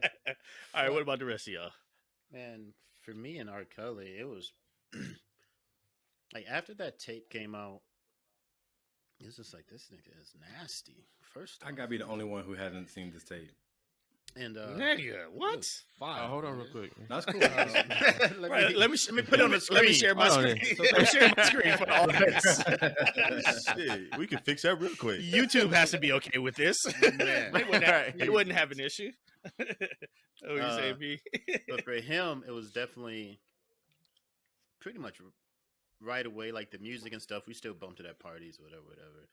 But this last go around, like when it like nigga, you had the tape, you got away. Stop doing. Just leave it. Like quit while you're ahead. Like he just kept fucking with these young girls, and then you start putting shit together, like him and Aaliyah, age ain't nothing but a number, and all of this creepy shit that was just like kind of out there in Hollywood, right? And he's doing all this shit. So fuck R. Kelly is what I'm saying. And his music, I'm not trying to go like look for his music. If it's on, I might skip it, I might not. But I'm not playing it on purpose. Honestly. Fuck that nigga. Bill Cosby's a harder one because he was more of like a black hero. You know what I'm saying? Yeah. And then it was just like, unfortunately, sometimes I think victims are, like you said earlier, kind of just like shooed away. Like, that was 30 years ago. That was 20 years ago or whatever. And it's difficult and it's wrong, especially when it's about somebody that as a community we care about. And you're like, man, that was 30 years, but you don't know how long that has been traumatic to them. And that trauma, you know, is coming out again. So they still deserve justice. Or if they just felt comfortable or not at the time. Right. Because a lot of times they just held it because they felt like they would get slaughtered if they would have spoke of it. Right. Especially But back then. Right. But that poses a big problem. And I guess that's where the thing that anybody could easily say, you know, I can meet with who wouldn't I mind? Who would not mind? Like, so Janet Jackson, even to this day, I meet her today, right? Mm-hmm. And then 20 years from now, I'll say, you know, 20 years ago, Janet did X, Y, Z to me, blah, blah, blah.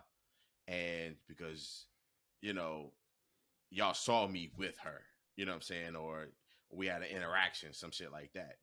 I could be making that shit up, but because you knew we had a connection, now it's valid. You know what I'm saying? It's one of those things where when you pull stuff from a certain time period from so long ago, like to me, it makes it muddy. Now, I definitely understand that you didn't feel comfortable coming forward at the time, and you know the situation wasn't in your favor for you to speak up. I get it, but I guess what I'm trying to bring home is that you have to understand when people are a little bit hesitant to believe your story when such a long time period has passed. Yeah, just in general, human.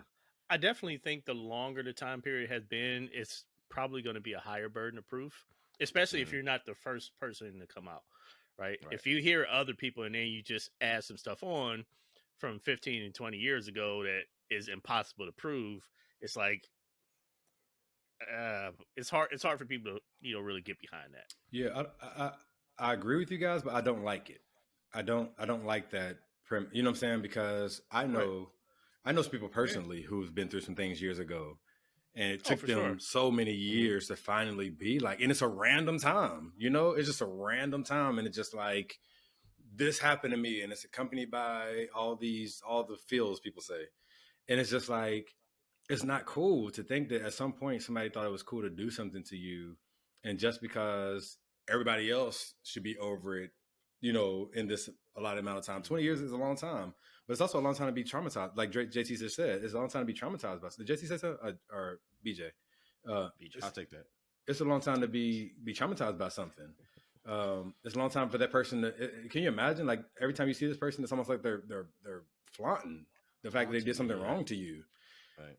So it's hard for me, even though I agree that, yeah, that's how public perception looks at it. Like the longer you take, the less believable you are. It's just not fair. I think it should be the same type of burden of proof as it is from day one. Um, So, I think I said it earlier, but how much of a mountain do you move just because someone said you did Man, something? you move the whole dang planet. If somebody say you did something and the burden of proof is on them, yeah, but you're not gonna, there's some things that you get accused of and you don't say anything. You know what I'm saying? You just let the truth prevail. Like you talk all the issue you want to talk. I'm gonna sit back here, hold my peace, kick with my peoples, and the truth's gonna come out. But when you get accused of a crime, you know what I'm saying? Like, you're not gonna just say I did that. Like you got to prove I did that. You know what I'm saying? Especially if you're innocent. If you're guilty, you better hope they can't prove it. But I hope they can. You know what I'm saying? To answer the question, I think it took me a while with Bill Cosby. And honestly, it was my implicit bias. The fact that a lot of white women were coming out the blue from 30 years ago talking about this black man did something to me. And so my natural inclination was to be like, he must then pay somebody. And then I'm thinking like, if all it took was a payment, then obviously it wasn't a big deal to you. And now you want to make it a big deal and ruin somebody's life. And I know that's something that's hard to hear for some of our listeners. It's hard to hear for me just to repeat that. But that was my initial thoughts when people were saying, oh, Bill did this. But then it's kind of like, I think it took for me when it got down to the court proceedings, he had no real defense. And I think he even said, did he even say he did it? He did some things.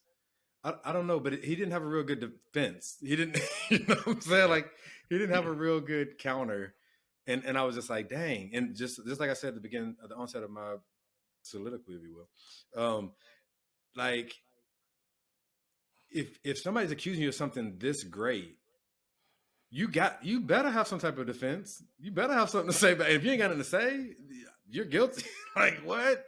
And you're a millionaire. You got a law team to help you build a defense, and you ain't got one. You know what I'm saying? Something was wrong with that. So when that happened, I was like, okay, Bill, dang. Would I watch the Cosby Show if it came on today? Probably, because it's just I don't know. But like same thing, with Kobe. Kobe's my favorite. He's my favorite athlete while he's alive. But Kobe wasn't my best friend. We wouldn't kick it. I wouldn't try to get up with him and be like, let's go hang out downtown LA. When it came to R. Kelly took me longer too, just because like back when we knew R. Kelly was messing with younger kids, younger girls, we knew dudes in the hood who was messing with girls who went to school with us who were older. Mm-hmm. So it was just like, that's what people do. You know what I'm saying? Matter of fact, we was even trying to holler at somebody older. You know what I'm saying? So it was just a thing at the time. It was like, yeah, if you can pull them. Not that way, not from younger to, you know what I'm saying? But like, it's one of those things we just kind of grew up thinking, okay, well, I know we're both in 8th grade and her boyfriend is 21. What does that mean? You know what I'm saying? Mm-hmm. But I think as we got older, my first daughter was born when I was 19, right? And then it's just like, if somebody touches my little girl, you know what I'm saying? Some grown man is running around here touching my little girl, talking about there's grass on the field, like all of those junk that you hear over the years. It's like, ain't nobody trying to hear, man. And so you ain't heard that before, JT? I have, but it's still the grass on the field, play ball. Yeah, you know what I'm saying. I'm like, man, if y'all don't get out of here with that. So I think I was done with him when I realized that he, along with a lot of these people who sexually assaulted minors, should go to jail. Yeah, I think with me too, like the R. Kelly one, the video itself, I definitely wouldn't cancel him after the video. One, I was like, oh wow, this is interesting. And two, I was like, all right, he a nasty nigga, but I'm sure it's a lot of nasty motherfuckers out there that I just don't know about. But just like mentioned, she was young, he was older, but it wasn't necessarily too far outside of what I saw growing up. Just like you were talking about, I remember in 9th grade, it was 2 freshman cheerleaders that was dating dudes in college. So, I mean, it was like, so what? I've seen that before. It wasn't super, super, oh, no, this nigga's done. But for me, what it was when I had heard about I guess the extent of what he was putting these people through, where how it was like mental as well as physical, like it it didn't even sit right with me to think that I'm okay with even considering that he could have done some of this stuff to these little young impressionable girls' minds. So like before he was found guilty, when I heard what he was being accused of multiple times, because one person says it, two people say it, seven people say it, goddamn, they all said the same thing, like, and it was just stuff that I personally was uncomfortable hearing. Yeah. Like when it was that bad, I was just like, no, he's done. I'm 100% not one of them people that's gonna stop listening to music and stop watching TV shows and doing all this because I canceled somebody. Like, their music was a part of my life at the time that I was listening to it, so I'm with it then. I'm not gonna support any of their new shit, but their old shit is already a part of me. Their old shit is already ingrained in me. Their old shit is already my old shit. So that's staying. Well, let me ask this. Oh, you got more? Go ahead. Well, yeah, just with Bill. Oh, yeah. For him, it was definitely during the trial too. If I recall correctly, or at least the parts of the trial that I watched during like the cross, it was basically just assaulting other people's character, but he never actually proved that anything. Like it was just like, I'm gonna tear down everybody, and if I'm burning, everybody gonna burn type shit. I'm like, so you did it, but you want them to go down too. right. I'm taking So everybody then I with was me. like, Put cases on all y'all. yeah, before the trial even ended, I was like, yeah, he sounded like a guilty ass nigga. Fuck him. Yeah. So I was done with Bill. Well, What was you gonna say? But you still watching and listening, right? Always. Yeah. Let me ask this though. Even to something as egregious as what we're talking about when it comes to sexual assault, sexual harassment, sexual inappropriateness, is there a point of return? Is there repentance for people who have made grave mistakes like this before? I think so. Part of what, when I was doing research for this, they were saying that cancel culture now is just a phase in your career. At some point, someone will become offended in something that you do, and you will be found guilty in some way. Not necessarily like Bill Cosby or R. Kelly, but even then, if a person shows remorse for their actions and kind of comes to terms with what they did and say like, hey, this was a time in my life where I was fucked up, where I did X, Y, and Z, and I can admit that, and I know it was wrong. I'm getting help. It can be a lot easier for them to get back into where they used to be, and I understand it, but I do believe, and I say it for if anyone, especially someone that I know, even myself, if you go through some shit and you have definitely done the work to be a better person, you need to be able to come back into society in some manner, especially in your livelihood. Like I think about Michael Vick. The man did his time for the animal cruelty or whatnot, but he was having a hard time just being a quarterback because people couldn't let shit go. That's because the NFL is trash. The way they handled it was bullshit. Yeah, all of that. So to me, I feel like if it is genuine and sincere, by all means, yeah. R. Kelly, if you admit that shit today, I believe in 5 years, folks will be ready, in the masses rather, because there was still people going to his fucking concert and shit, like in the midst of all of that. And I'm just like, I couldn't do it. I couldn't be a part of that. Like that's dumb. But yeah. See, I gotta disagree. And for me, it's because I don't think it's unilateral like that. There are certain instances where people can, but thankfully, I've never been a victim of any kind of sexual assault or anything like that. But I've always been a person that people felt comfortable coming to talk to, and I've talked to people about things that they've been through and how it's impacted them and the struggles that they still deal with because of it 10, 15, 20 years later. So, like, if we're talking about some shit where you call black people the N-word or call Jewish people a specific word or something like that, or you talked about the Holocaust in a certain way, okay, that's offensive, but those are things people can get over with, get over time. But when we're talking about things where you've literally done things to fuck up people's mental stability for years, if not decades, those kind of things, I'm like, okay, we can, on some level forgive them, but at the same time, the positions they had before of, being that celebrity and being the musician and me actually saying I'm going to support them in any way, whether it's financially, whether it's in their concert, whether it's, downloading, new music or something like that. That's where I'm like, no, that was such an egregious act. I'm done. I don't care what he does. I want him to be better. I want him to be a better person, but you can't take back what you put those people through. Yeah. Let me agree with what you're saying. Part of it. No, for me, I understand what you're saying. Like in R. Kelly, that type of situation, like I personally can't fuck with him, but I do believe that the masses, or at least a majority, or I'll say 60% of what he used to be, would return. Because like if people had a hard time letting go before, he's a musical genius, really hit the fan, right?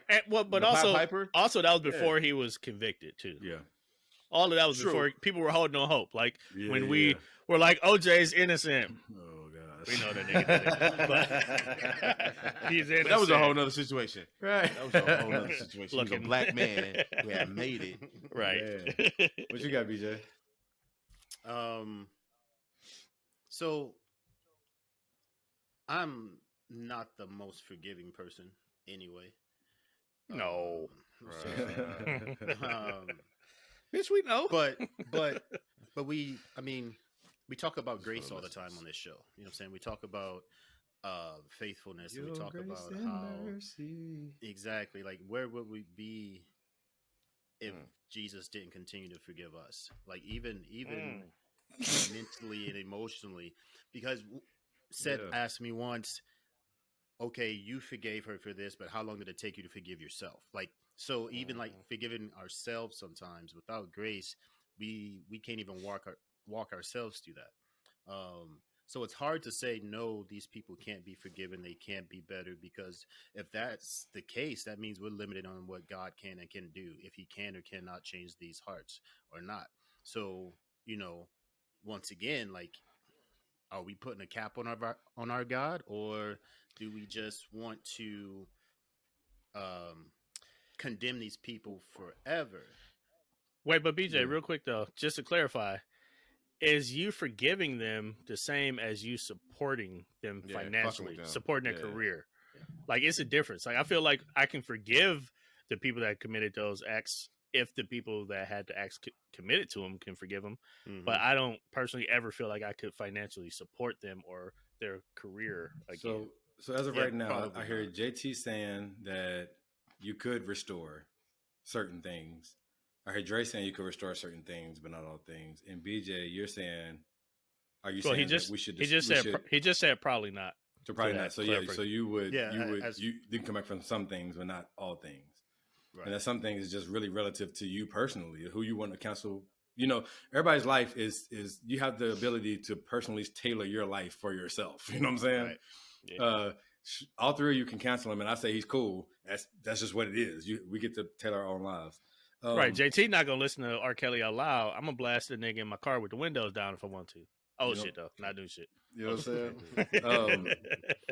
I'll say this. My mind's telling me no in the middle of the no, man. I can't do that. Like, you see how weird that sounds? Especially after hearing all the lyrics now. It's like he was telling him he was a pedophile.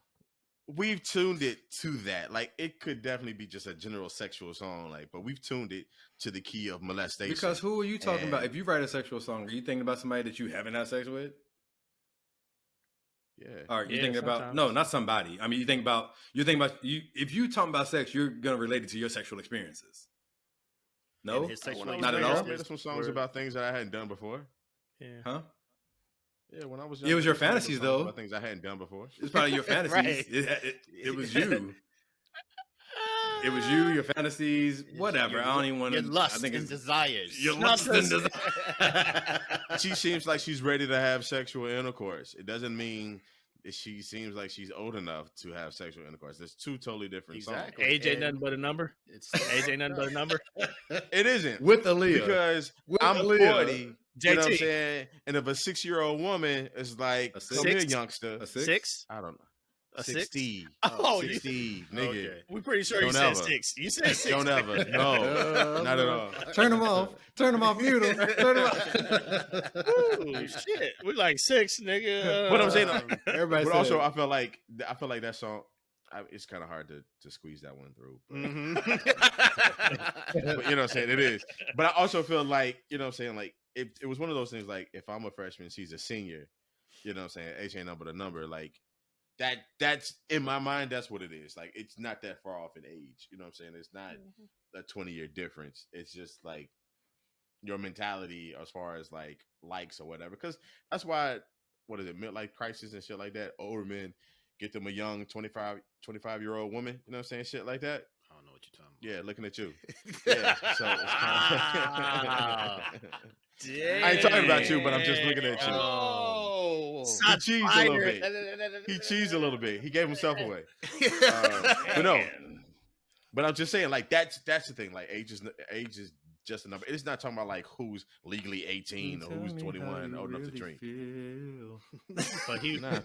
but he was talking about who was legal. Right. He was. Right. So I say this, man. I say that there is forgiveness, there's get right for everybody and everything in Jesus, not in careers. In Jesus, in careers. Listen, like Dre said, I will forgive you because listen, to forgive someone, and to me, is where I don't let my feelings for you interfere with how I pray for you. So that's me forgiving you. Because one of the worst things you can wish on somebody is them to be outside of the presence of the Lord. Oh, no. And so that's like real unforgiveness. Like, die and go to hell. Like, wait, hold up. Like, can we calm down a little bit? So, and I do it again. You know what I'm saying? So, yes, and I hope they burn it. Man. So, but for real though, it's like, so okay, we all know.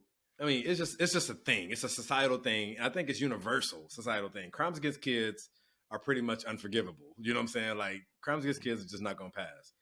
However, I can forgive that person for forgiving a crime, for committing a crime against kids. However, you're not going to ever work at a daycare, a school, or you know what I'm saying? Right. No birthday parties. Like, and you're stay done off with my kids. block. And stay off my block. You're done with kids. Like, we're not gonna. I don't care how much you've changed, grown, whatever. We're not gonna let you work with kids anymore. You know what I'm saying? Mm-hmm. Right. If you're a person who, it's just certain things. Like, it's just certain things that you just like. I forgive you. We're gonna move forward. But wisdom's gonna say we're gonna move forward with prejudice. You know what I'm saying? And that's just what it's gonna be. So, but I think there are things to bring people back. Like, a boy said the K word, which you can say the K word. You can't say the K word. You say the N word so freely. The guy from the Heat, the Jewish, he said kike, the Jewish slur. Miles, Mason Turner, Miles. Wait, which one was it? No, the white guy Mason Plumlee. No, was that it? I know who you're talking about. I think the more names you say, it makes me forget even more. I see his face, but I can't. Yeah, so like for him, who, and honestly, the way he said it, it was like, you don't know what you're saying. When I heard the recording, I was like, that don't even fit. What are you talking about? But it just was what it was. So he coming back is like, okay, pay your fine, do your sensitivity training, get your suspension, come back and play ball. You know what I'm saying? Because he said a word. You know what I'm saying? Like, I think, JC, you said it. Somebody said the N word, 10 years ago, a year ago, and it's like, okay, I said it, and I was on some stupid junk. I've learned. I'm past that. Let's go ahead and, I could go ahead. I could reinstate that person to full privileges, if you will. You know what I'm saying? If it's up to me. Mm-hmm. But you're right. I agree with you all that there are some things that just like, you messed up some people psychologically, physically. You really burned that bridge, and that bridge was just not going to cross again. Mm-hmm. So I mean, y'all tell R. Kelly, we know where he is. Like, you done, bro. In the sense of like, whatever. But like, I feel I don't want to ever say they can't come back in their career. I think it's how you do it. Like working with kids. If you've done something with kids, that's one thing. But like, I think a comic should still be able to come back. Depending on what they did. What if what they did had nothing to do with their job? No, I'll put it this way. If Kobe was convicted of raping that white girl in Denver, his career probably would have been over at that point. Yeah. Yeah. For sure. I agree with that. Ray Rice, he beat his girlfriend's ass in the elevator. His Knocked career her was done. unconscious. And just Done the way that. he did it. Oh my god! But hasn't the played thing is- football since. Nah. Hasn't played football since. But that was When I say also that, part I think of- that's more now. I think that's how things work now. But I also feel like there's been rumors and shit about football players and blah blah blah. You know what I'm saying? Doing shit they had no fucking business, and then they go off, and then they find themselves back on the field somehow, some way. I think today's culture and temperature now. Yeah, no. Well, Like in the yeah. past, Brian Bosworth used to beat the shit out of his wife and then go walk on the field right afterwards, and the coaches and players knew about it. But that won't fly in 2021. Mhm. That's the thing. Yeah. Absolutely I don't know. not. It's weird. I'm very careful when it says to completely throw somebody away. Like, I don't know. It's weird. Like, it all depends on what it is to me, I guess. Like, And that's- certain acts, I can't rock with somebody after they Yeah. do them. Like, I don't care what they are. I don't Certain care what acts, their yeah. profession is. Yeah, that's what I'm saying. After those acts, no matter what they are, whether they're a politician, whether they're a musician, whether they're a lawyer, whether they're the motherfucking valet that parks my car when I go to brunch. Like, if I know Yeah. you did certain things, I'm gonna wait for somebody else to come to my car. Like, fuck out of here. I don't fuck with you. Type shit. Yeah. yeah. You just. But I don't got But no. I'm I don't got I'm no still car, gonna so I ain't rock gotta the worry Cosby about Show. the But I think it's about. Yeah, I think it's always. about how how it triggers you, and the amount of drama that it may bring in your life. Like one thing I'll never do is support a homeboy cheating on his wife.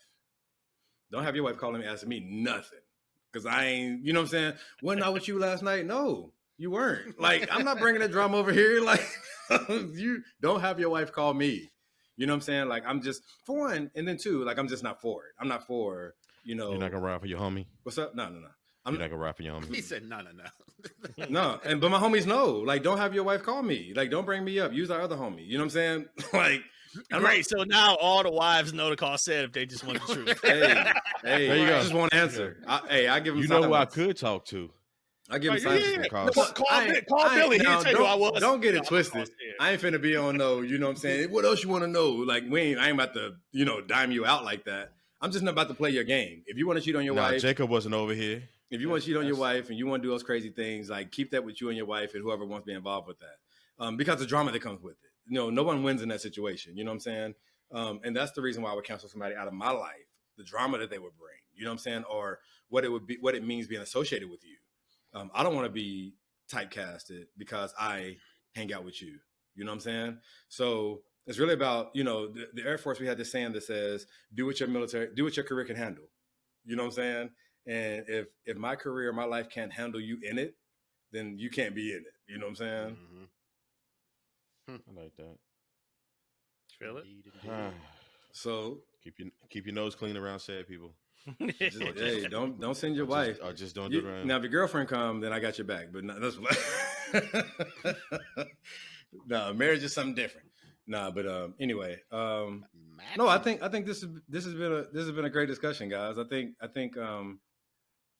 we've gotten down to the bottom of our perception, our perspectives on this, if you will. Any parting words before we wrap it up? Oh, These Gen Zs are still some fucking whores. Fucking bitches. Well, two things. One, this week's episode was not brought to you by Maker's Mark 46, but I drank it anyway. And two, beat these kids' asses, but still give them hugs. What the fuck was BJ talking about? Hug your kids, people. I'll just say that, before you start canceling someone, think about yourself and how you would feel if it was your life under a microscope and people are coming for your living.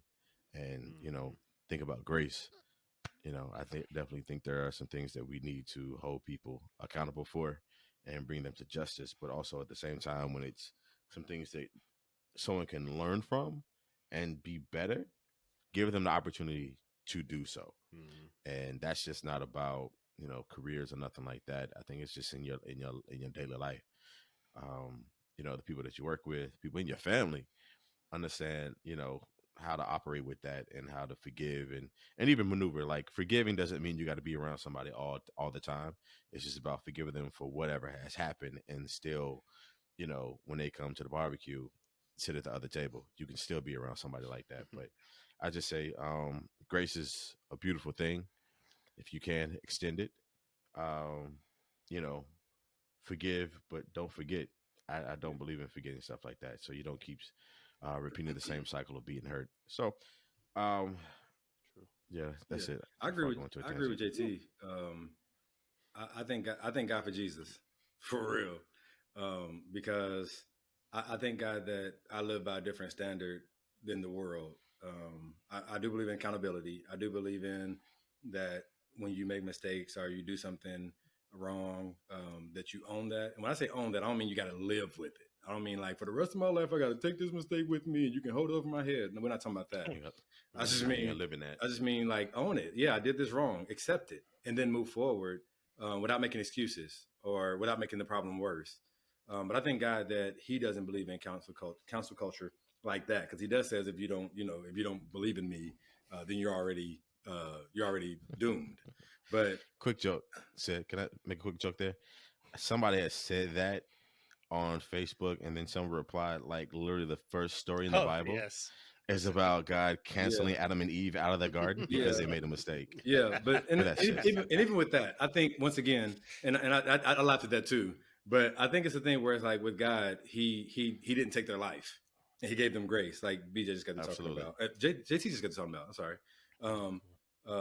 He gave them grace. He's you can't live here anymore, but And thank God for all the grace that He showed me, because boy, those middle 20-something years. yeah, you know what I mean. I just 15 to 35. Oh boy. I'm just gonna say from day one to day now. Man. I'm just gonna cover it all. But yeah, I really thank God for that. I thank God that He, that when I make mistakes, that I can go to Him, I can repent really and do something, start again. He could do a new thing in my life. I just really do pray that more Christians who profess Jesus Christ as their head of their life and Lord and Savior and all this stuff like that, that they would take more of an attitude that says forgiveness is divine and forgiveness is a Christian principle. Let's forgive folk. If you don't want to subscribe to their art, cool. If you don't want to subscribe to their, whatever they're bringing, cool. But just remember that person has a soul. That person, regardless of what they've done, has somebody who loves them, people who love them. And so, let's not just demonize people and throw people away. You can move differently and reestablish boundaries without tearing a person down or casting them off to the side. And on top of that, forgive yourself. Absolutely forgive yourself. Like, understand what you've done wrong, but do not sit and wallow in your mistakes and think that you are no longer of value to life and to society. There are still people that care about you. There are still people that believe in you, even when the masses haven't. There are still at least the few, the 5 or 4 people in your life that still want you to do well. Understand that you can, if you're still breathing, you can still do better. And I don't want anybody to wallow in any of their mess, but to pick themselves up and to do better, and understand that you can do better, and believe in yourself that you can do better. Nice. Yes, sir.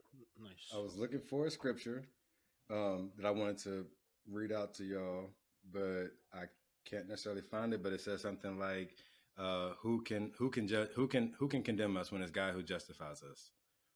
You know what I'm saying? So He justifies us by repentance and by owning and trying to and correcting our mistakes, repenting. So anyway, I won't give y'all a sermon. I think the fellas have said it, all that needs to be said on it. I appreciate the conversation tonight, guys. I appreciate y'all for being who y'all are on the 1528 podcast. And I hope. Hold on, wait. Before you sign out, let me key up some Kirk Franklin for us to play on the exit.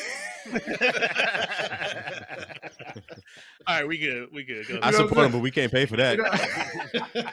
Oh, pay for goddamn. that. Royalty free shit. You're right. Fuck it. We're going to have to risk it. But yeah, man. Once again, it's been a great conversation, man. I hope you all enjoyed it. I hope it sparked some conversations in your homes and on your job with your friends. And that's just the 1528 way. We like to open up your minds and make you think about some stuff that you haven't thought about before. Don't knock it, don't diss it until you evaluate it. Think about your mindsets and see if it's really serving you well as you go forward in your life. Anyway, we're about to be out of here. So once again, I'm Sid. This is Dre. This is JT. It. We haven't messed up on it in a minute. Yeah. One for the books, because you know I ain't editing that shit. Right. I hope y'all heard it. We all here. Sid, JT, Dre. It's everybody all at once, goddamn it. Everybody. Right. All right, y'all. Thanks for listening. We appreciate y'all. We'll see y'all next time. Peace. Peace.